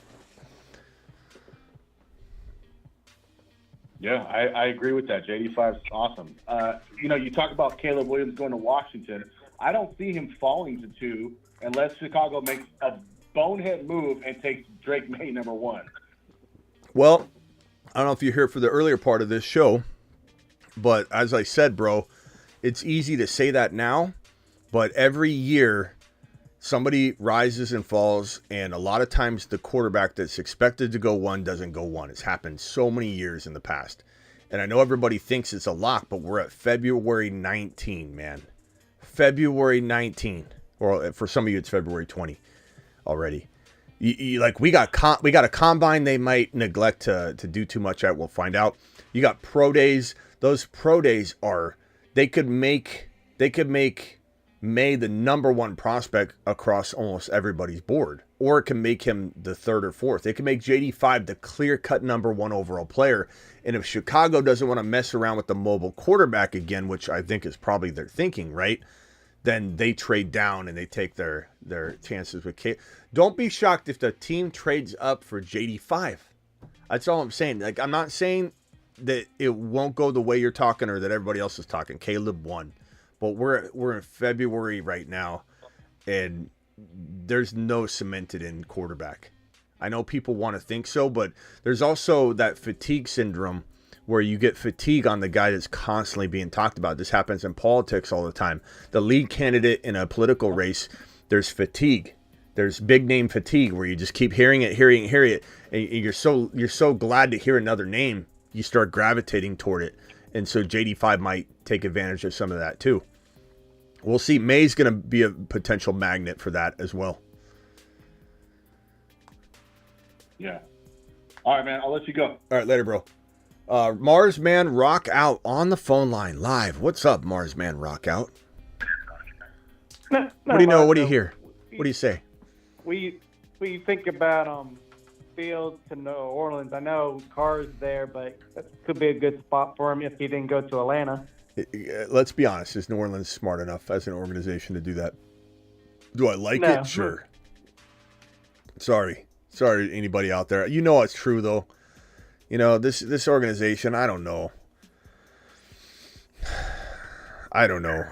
Look. Do I want Olave to catch footballs from Justin Fields? Abso-freaking-lutely. This is top 5-6 material. We're talking about Olave to the freaking moon. But it seems like they're kind of going down the Derek Carr track, and I don't know that New Orleans is capable of going down both those tracks at the same time. I feel like they're the kind of team that's going to be like, we're going to give it one more try. Do you realize this quarterback class is going to pass you by? Yeah, but we're just going to go ahead and see what Carr can do. We're going to take another look under the hood. And we're going to roll with it one more time. Poor New Orleans fans. You know, but you're not wrong, Rock Out. It would be an unbelievable scenario. And he could turn the franchise around. Hopefully Penix Jr., doesn't... I'd rather have him go to Seattle. But Penix Jr. to Olave would be exciting. Bo Nix in New Orleans could make some sense. I think Bo Nix would be pretty good. Yeah, just don't trust Carr like that. What? Just don't trust Carr like that. So one of those options could work as well. Yeah, Derek motherfreaking Carr, man. There's some hope. I had some hope that he would go in, and he just doesn't have it anymore. 107 of you in here. 71 thumbs up is pretty impressive, to be honest. But let's get that to 100 if we could. 107 of you in here. Hit that thumb up button. How do I get a crown after my name? Is that, Travis, is that when you get a YouTube exclusive membership, or what is the crown? Oh, no, the crown is for how long you've had it, right? Yeah. Yeah, I think how long. That'd be like 6 months or a year. Yeah. All right, Rock Out, you got any other Justin Fields related pieces of commentary you would like to inject into the situation? That's about it for right now. But what you think about if Daniels went to Washington, what would be the upside for McLaurin or Dotson? Man, if JD5, Yeah.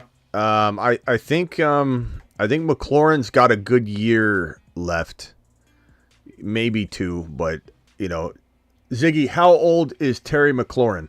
I think he's Terry McLaurin is 28 years 28. old and was born on September 15, Ziggy off. 1995. Ziggy off. So 29. So, we'll give him the one more year, 29, and then we'll hope that he has a semi-successful 30 age year.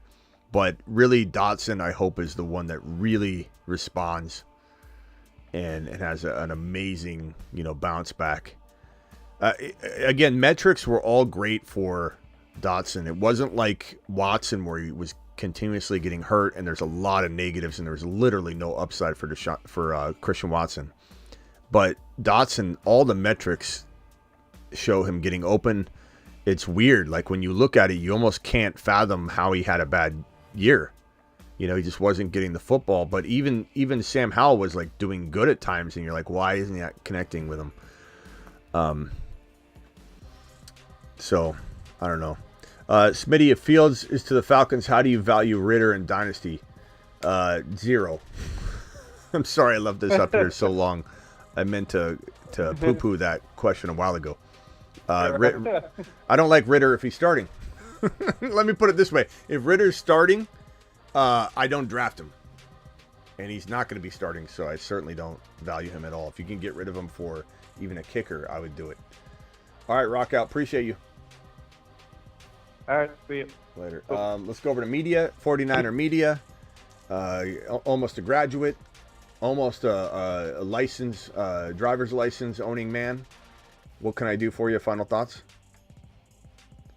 Yeah, I guess. Well, I kind of wanted to think about the Justin Fields thing. I mean, I think personally, dude, the Vikings, man, would just be outstanding, especially if they don't bring back Kirk. Because you already have the weapons in place there now. Yeah, I don't like I the agree. defense, so they would have to build up that defense. But, like, man, imagine him with Jefferson and Addison. Like, man, that'd just be amazing. I mean, if they're able to get a run back in the draft or something. Would you rather have? I don't blame you if your answer is no on this one, because Fields is still very unproven. But like you wouldn't even hesitate Brock Purdy over Fields.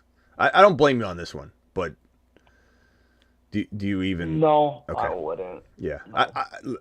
I can understand that one. First of all, Brock Purdy's a great fit for the Niners, and I still think he could be top 10 quarterback material.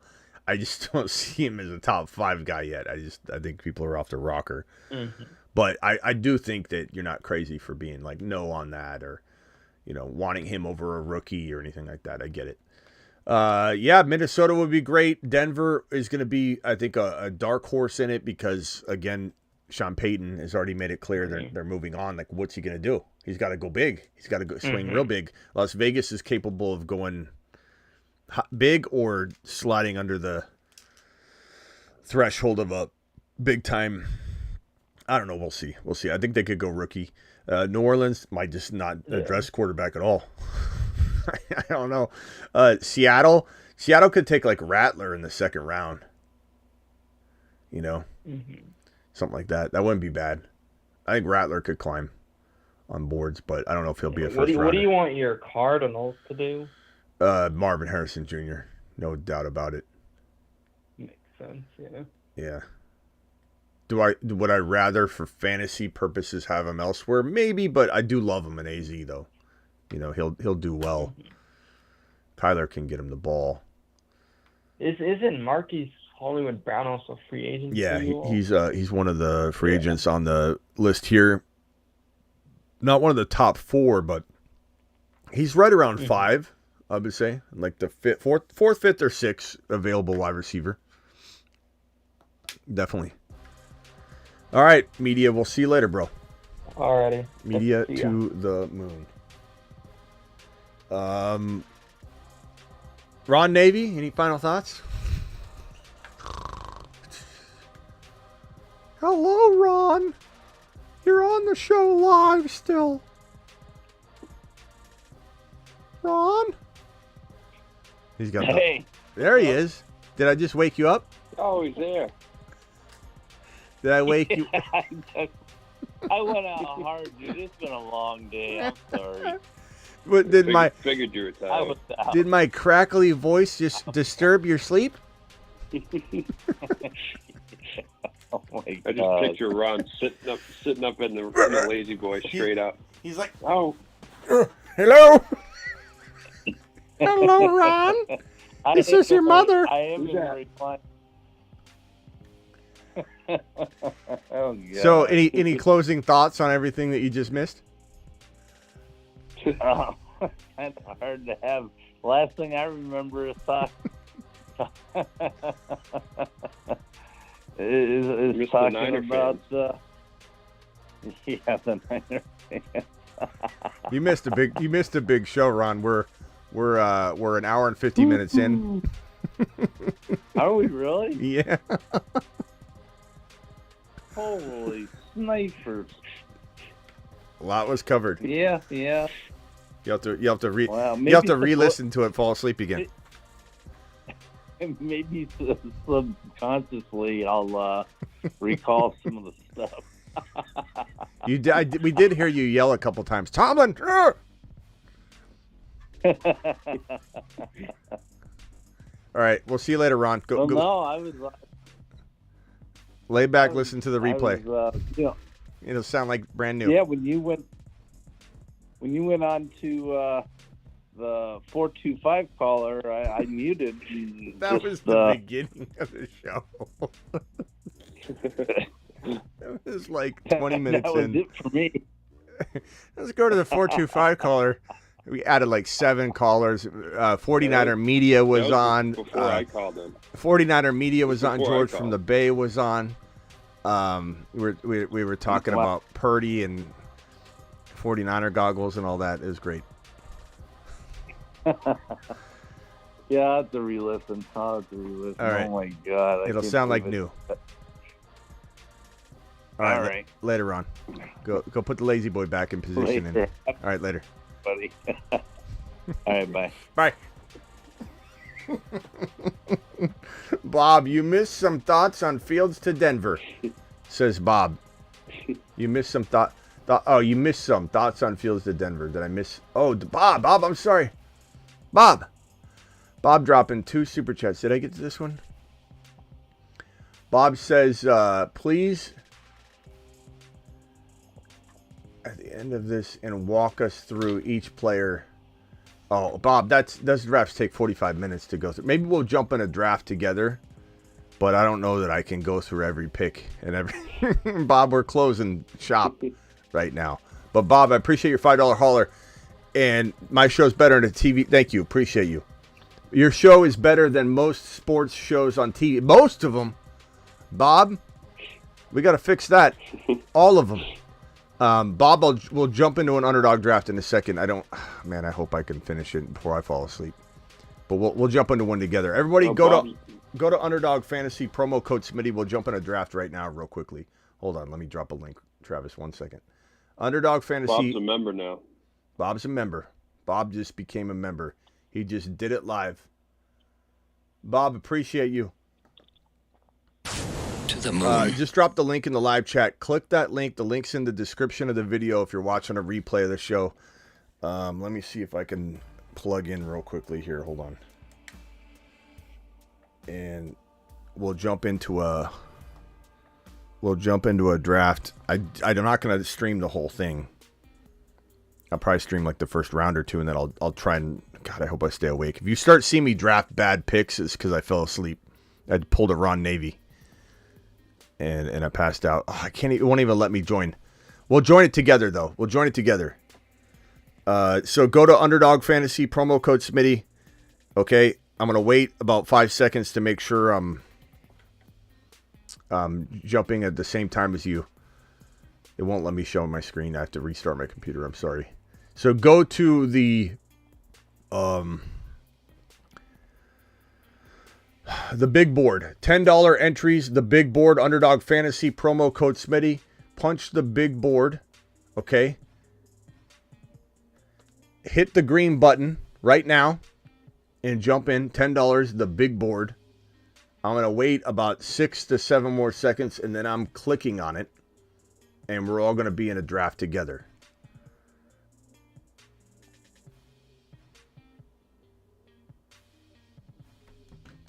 And I think I could show it like this at least.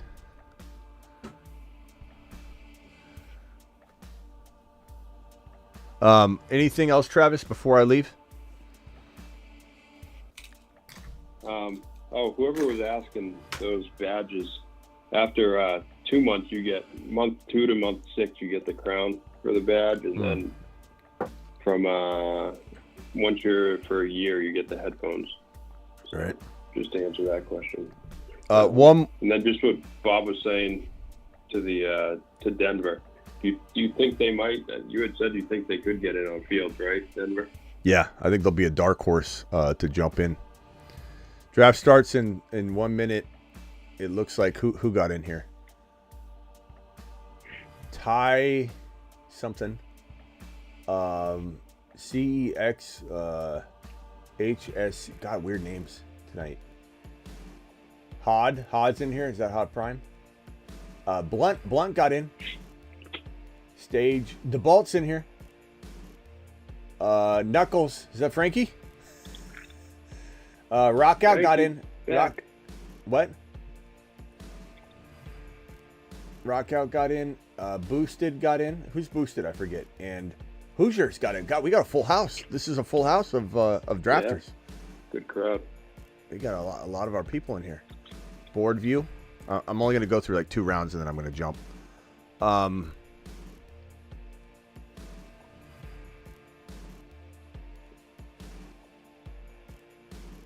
ESPN hovered right around 250s, was more than doubled, says Michael. Smitty always has more viewers than ESPN Fantasy Show, no cap. Thank you, Michael. Michael, we're actually really dead right now, too. 100 viewers right now. We're going to probably the 8 p.m. show in July, August, September, October. It will probably be like, I hope it's like 500 plus every single moment that you're watching. There's 500 people in there. Once we get over the thousands, like 1,000 live viewers consistently, I think we're just going to... So you guys are still like, in a sense, here from the ground floor. It's kind of cool. All right, let me see if I can... So went Christian McCaffrey, Justin Jefferson. Come on. Yeah, it won't let me plug in.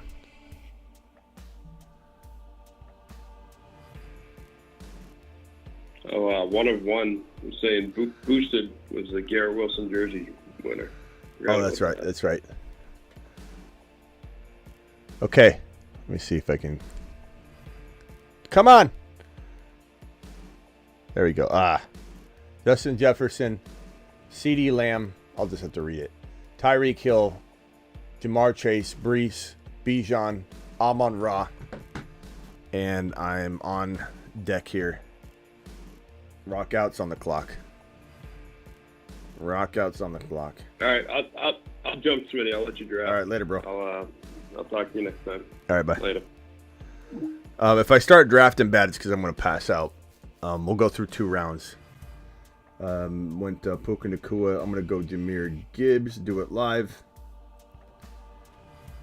Jahmyr Gibbs, do it live.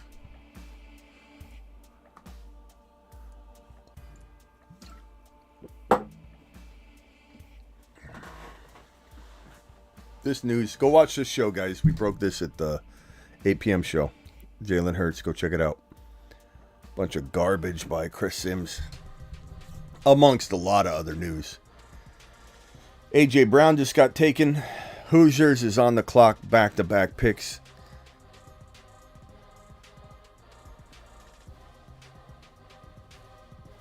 By the way, thank you, Michael. Appreciate your kind words. We're taking this show to the top. To the top, my friend. Garrett Wilson just got selected at 12. Hoosiers is on the clock now.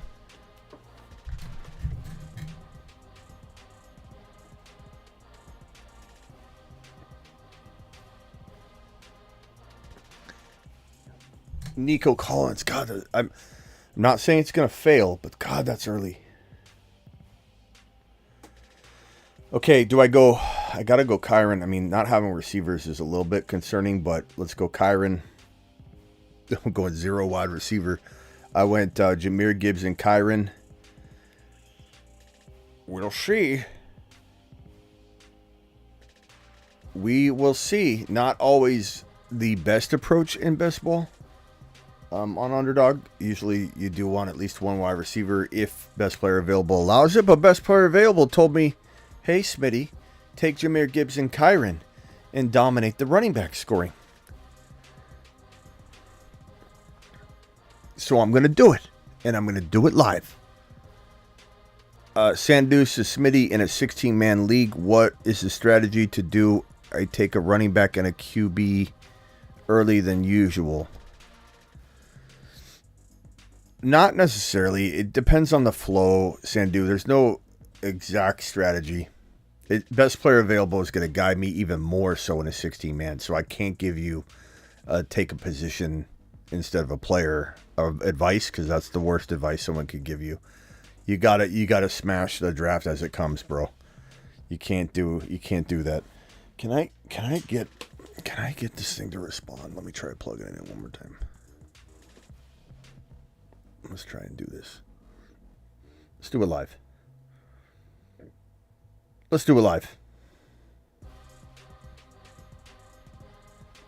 Hello? No. Nope. Devon Achane got drafted, paired with Puka Nacua. I like it. Jonathan Taylor and Amon-Ra. I like it. Marvin Harrison and Bijan. I don't mind that, even though Harrison feels high, but I like it. I still like it. Josh Allen and Breece Hall.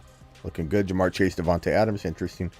Tyreek and Ayuk. There's Ayuk in round 2. I don't hate it, but I sure don't love it. Like, I don't hate it. I just do not love it.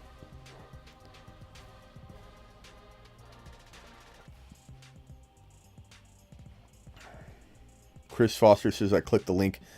So what we do, Chris, is once you sign up and they'll double your first deposit up to 100, we just go over on the main page. It'll be like a bunch of cards that you can scroll through, and you're going to go to the big board.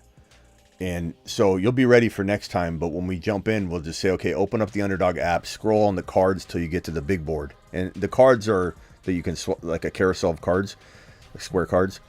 They're always on the main homepage when you launch the app. So if you get lost, just close the app, reopen it, you'll see the cards right there. And you're going to scroll to the big board. $10 an entry. It's 2024 drafting. And we just kind of say, everybody click the green button now and jump into it. And then I wait like 8 seconds because of the YouTube delay. And then we're all kind of trying to get in the same draft. Thank you. Appreciate you, Chris, signing up using code Smitty. Chris to the freaking moon. Chris to Saturn, in fact. To Saturn. So you'll be ready for the next one, Chris. Don't you worry, young man. You will be all set and ready to rumble.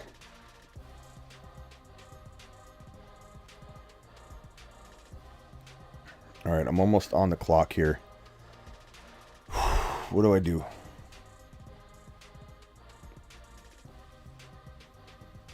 So far, I've got Kyron Williams and Jahmyr Gibbs.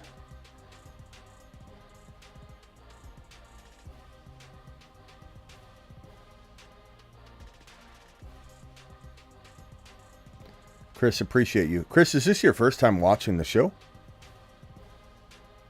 Nice pick, Patty Mahomes. His ADP is really nice. He's been in the round 4 like clockwork. Okay.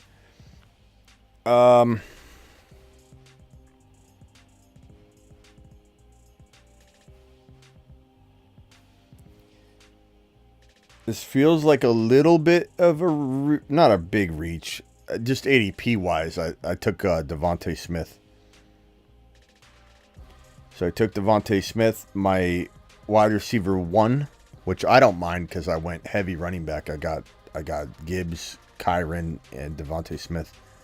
I'm feeling really good about that, to be honest with you. Almost on the clock again to get my second wide receiver. Pretty good crew, if you ask me. I might have to take a gamble on a wide receiver. A little bit of a gamble, which I think will be worth it considering. Bears fans, so saw a live Bears thing going on tonight. So this is your first time finding the show. That's awesome, bro. We're like, hey, Chris, I'm live Monday through Friday, 8 p.m. Eastern, every single Monday through Friday. There's no off season. It's 365, the show. And my show really is 365 because I even though I'm live Monday through Friday, 8 p.m. Eastern sharp, give or take 20 minutes, because I'm sometimes late. I'm going to go, this is early. This is round 4. I'm going to go Cooper Kupp. Doesn't feel great, I admit. But given that I've got Jahmyr Gibbs, Kyron Williams, Devontae Smith, and now Cooper Kupp, I'm okay with it. He doesn't seem like the most exciting guy this year, but he's got a lot of upside, I think, at 4 or 5 round territory. Chris, I'm live Monday through Friday, 8 p.m. Eastern, Monday through Friday, no matter what. I'm live about one other time every other day at some point in the graveyard shift. This is a graveyard stream, so this is not the 8 p.m. show. Chris, if you missed, obviously you missed it, the 8 p.m. show, go watch the 8 p.m. show, the show right before this one. That is the 8 p.m. show that we did earlier today. I'm also live, Chris, whenever news breaks, and whenever big news breaks, I go live immediately. And I've also got a Rumble channel, and I also got a Dynasty channel, and I try and go live on those channels once a day. So youtube.com/Dynasty Fantasy Football and rumble.com/Dynasty Fantasy, rumble.com/The Fantasy Football Show. But you're watching this one right here, youtube.com/The Fantasy Football Show. All those links are in the description. So follow me on the other 2 channels, the Dynasty and the Rumble channel. Chris, you're going to love this show. Where no one does it longer, more times than us. That's what she said. We're live all the time. All the time. This is no mom and pop little show. All right, I'm going to make my next 2 picks and then I'm out of here. 96 of you in here, 76 thumbs up. Please punch the thumb up button if you're watching. Appreciate you. Oh, did I get these super chats right? Bob, did you get my answers? Thoughts on Fields to Denver? Bob, you could call in too if you want real quick, Bob, since you super chatted twice. I love Fields to a lot of places. I don't know that Denver's one of them. I like him in Denver. I like him just out of Chicago. But I don't know that Denver's the one I love. I feel like Denver's got a lot of work they need to do.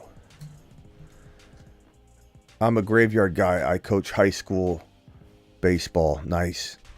Attaboy. Well, Chris, you got a lot of catching up to do. This show's live daily, my bro. So go check out today's show when you're done with this.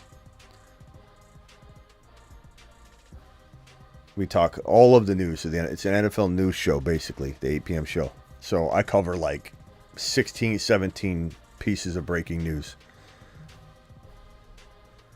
My boy Chris in the building.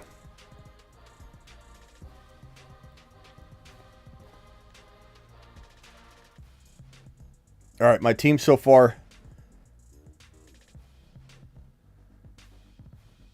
I got a pick coming up here soon. I got Jahmyr Gibbs, Kyron Williams, Devontae Smith, and Cooper Kupp. If you guys want to draft Underdog Fantasy, promo code Smitty. Normally I show the draft, Chris, but my screen won't let me share because I got to restart my computer. But usually I have it on screen and we're following it along. But Stroud was 100% a panic, flustered reaction to Nico. Oh, did you just take Stroud?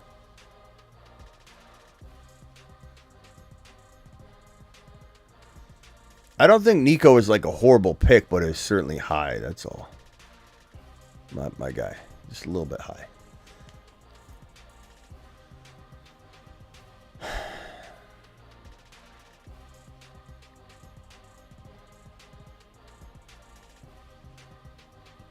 Bob, did you maybe do something wrong on the phone line in previous call? Like, did you maybe get blocked? Bob? Try calling him, Bob. I got the phone line open. I'm staring at it. If you call in and it goes right to voicemail, part of me thinks you might have been a bad boy when you called last time. And you can lie about it, Bob, but let's see. Let's test it out, Bob. Dial in. Whenever I try to call, it goes to voicemail too, says Sandu. Sandu, try right now.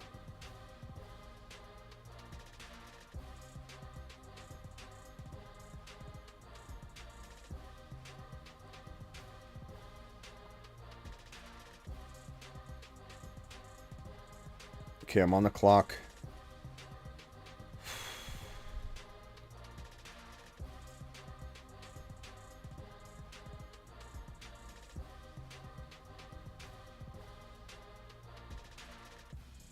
I'm going to go Joe Burrow. I've got Jahmyr Gibbs. I'm looking at the phone line. I don't see any callers.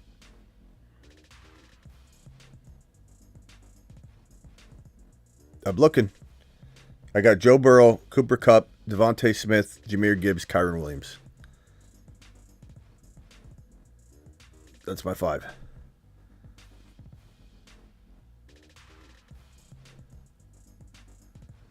I'm looking, Bob. I don't see a call, Bob.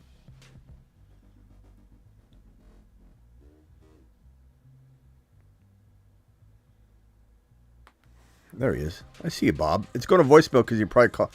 Bob, you're getting through just fine. It's probably just that you're calling when like 15 people are calling at once or something. Right now in the off season, it's a little easier to call in. But what's up, Bob? You didn't talk about him tonight, but I think there's this wide receiver. I think you have him ranked at 5th.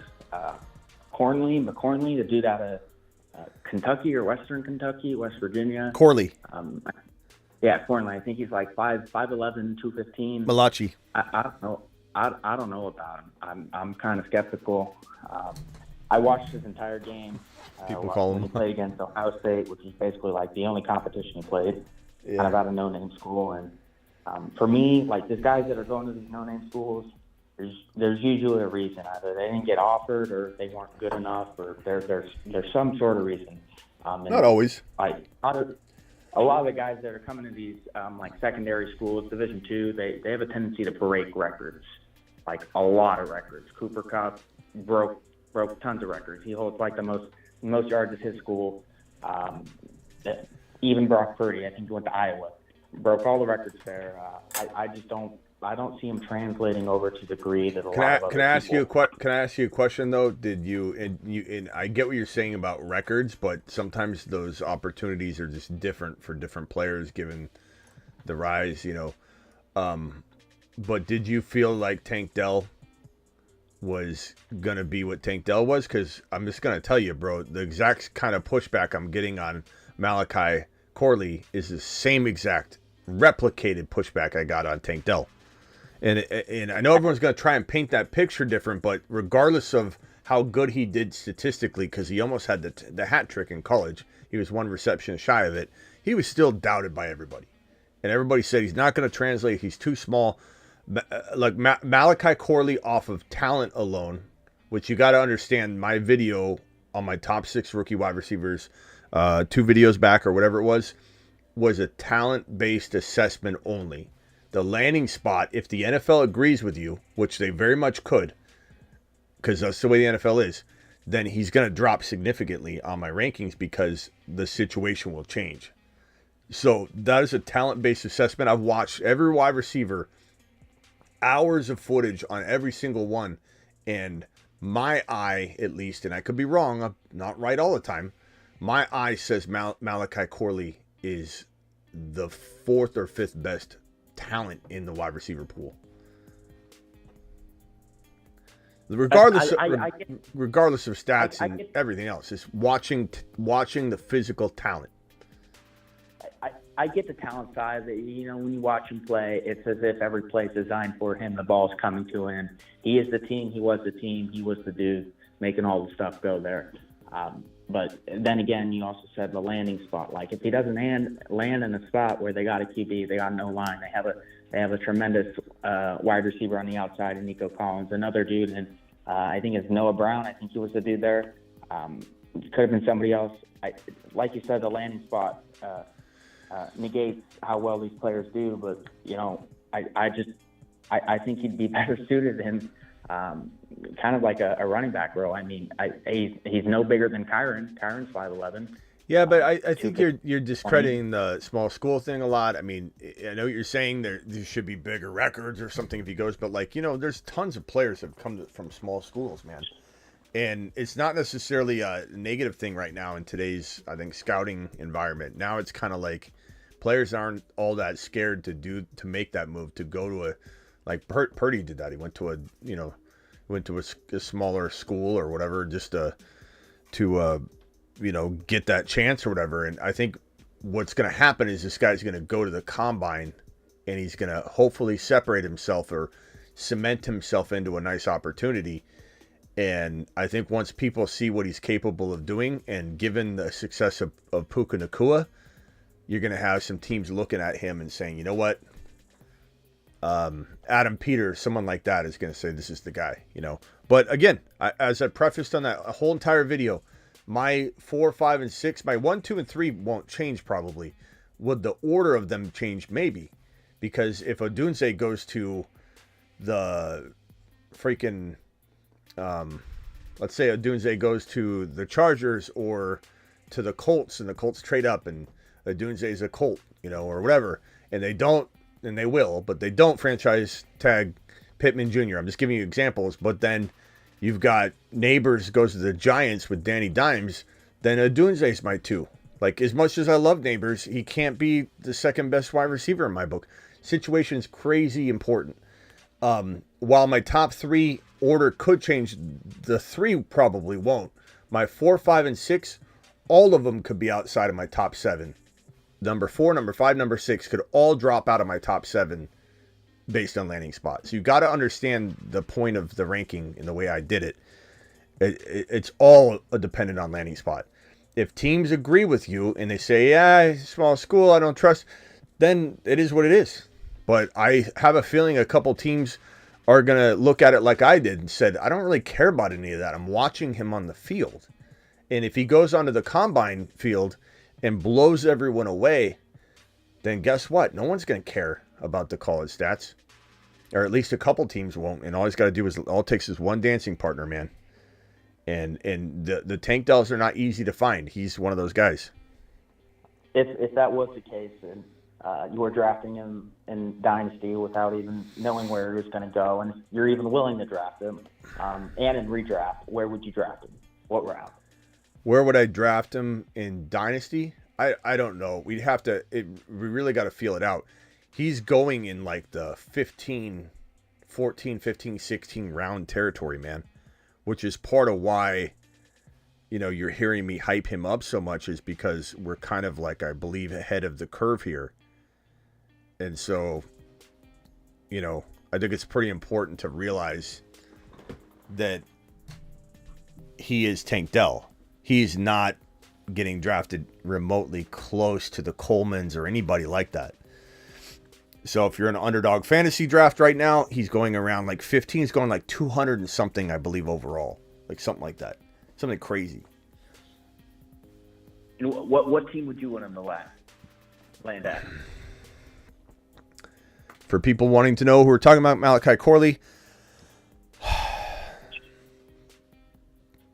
Baltimore would be interesting. Buffalo would be interesting because I think Diggs is gone in a year, if not this year, if they figure something out. Indy would still be interesting because I don't believe in Michael Pittman Jr.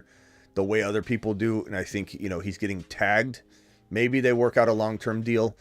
I think I don't want him to go somewhere where he's not a clear wide receiver 1 of the future.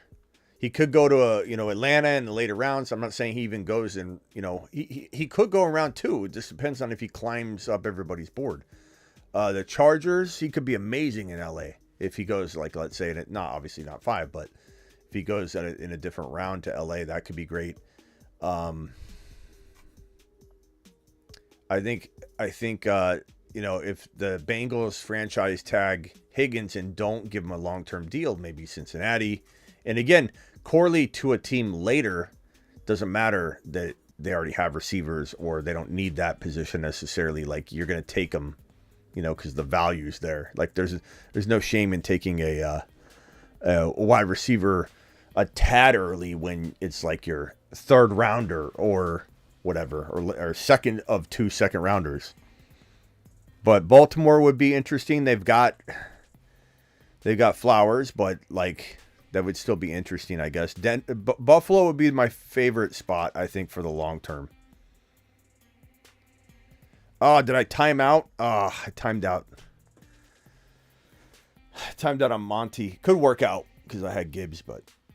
All right, hey Bob, appreciate you, bro. Thanks for dropping the super chats. We'll agree to disagree on Corley, but just know that I'm not cementing him in or anything. And like I told everyone on my video, like I'm not backtracking by moving him around later. This was a deliberate talent-only ranking, talent assessment. Right. Sometimes it's very different than my May rookie rankings by a lot. And it's just because of the landing spots. As I always say, Arian Foster was not the number one running back in the National Football League when he was the number one running back in the National Football League. His situation was gold. I loved Arian Foster, but he just wasn't. He was amazing as a player mixed with situation, and you couldn't take away his situation. But the whole point was his situation helped him become that. So Malachi Corley might be nothing. He might not even get a shot. You know who I loved like near as much? Ronnie Bell. What's Ronnie Bell done? Nothing. Is that his fault? No. But you can't go drafting. You shouldn't have gone drafting Ronnie Bell high because he was not in a good situation.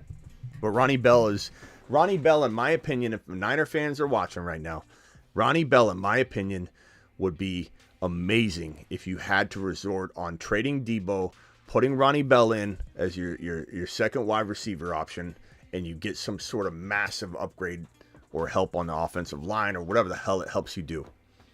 So that's a perfect example of Ronnie Bell is potentially going to get wasted away.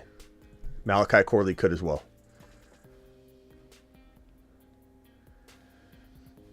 Who do you like better than him, Bob? I'm really liking Neighbors. I know a lot of people but he's are high. kind of skeptical. Yeah, he's high. Like a deeper guy though. Like who do you like near the 5, 6, 7? Where I have Malachi Corley, and you're saying you don't like it. Who do you like there? I like the guy out of Florida. He may be a little higher, but Coleman. Yeah. Guy out of Texas. I mean, I honestly like all of them. It's just, I was kind of surprised this guy was as high. And it's not just you. There's other people too. And I don't know. I mean, there's been a lot of wide receivers that they perform well based off the size, the speed, the pure talent alone. And then when it comes time to game day, they're nowhere to be found. Brian Thomas Jr. is also a specimen. I don't know if you like my Leggett take, but Xavier Leggett, guy's a monster too. Those are my out of South Carolina. Leggett, he's such a monster, he's bro. A monster. He's 6'3", man. That seems to be the height that does it all, unless you're super aggressive.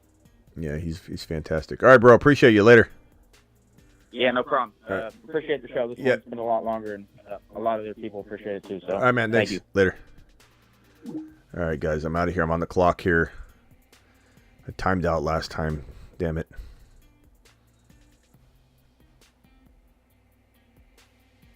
I'm probably going to go. I'm good at RB. Probably going to go tight end here. I'll go David Njoku. I don't have a tight end yet. So my team so far, if anybody's wondering, I can't share my screen. Otherwise, I'd show it. We'll do a draft maybe tomorrow night or tomorrow midday or something like that.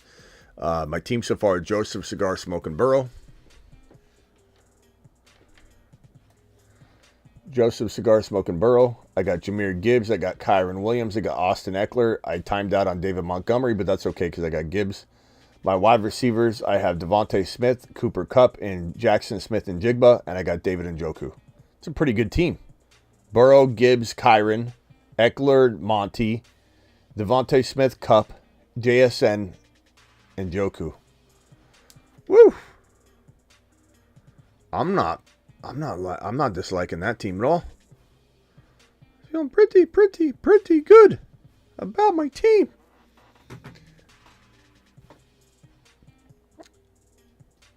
I like the squad. Let me do this draft selection. I'll put my team on screen. Do I double up on the tight end position, or do I go find? Let's see if I can find a wide receiver and scoop up somebody. Let's go to quarterback. No.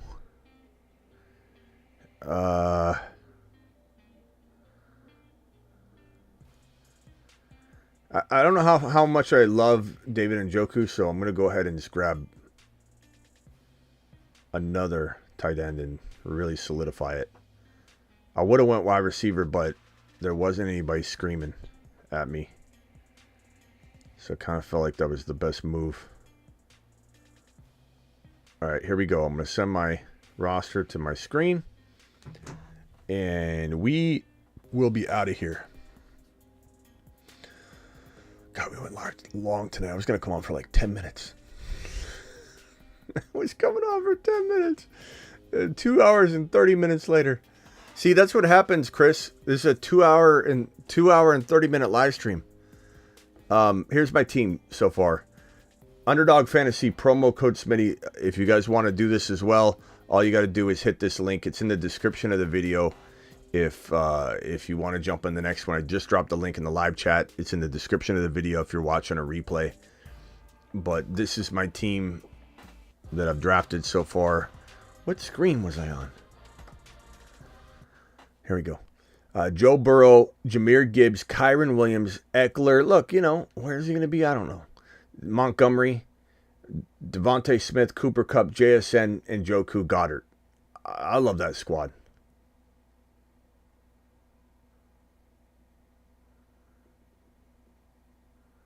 I like that squad a lot. All right, I'm out of here. Appreciate you all. Thank you for the super chats, Bob. Thank you. Who else super chatted? Bill. Thank you, Bella. Check yourself. Thank you guys for dropping the super chats. I'll see you all tomorrow. Appreciate you.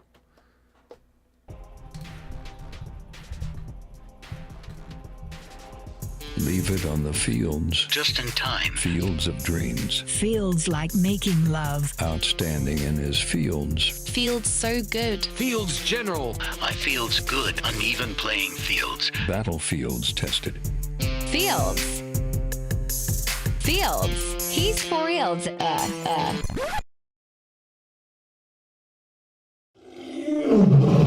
Legend has it if you say St. Brown 3 times in the dark in the bathroom, you will immediately lose your league.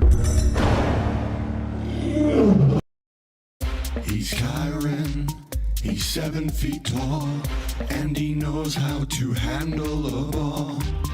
He's Kyron, he can take frowns and turn them upside down with his touchdowns. Liftoff of mission 3, 2, 1, 0.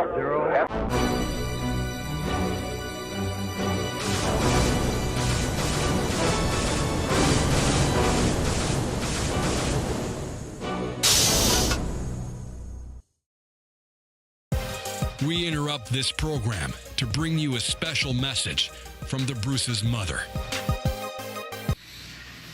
Get Bijan. Bijan.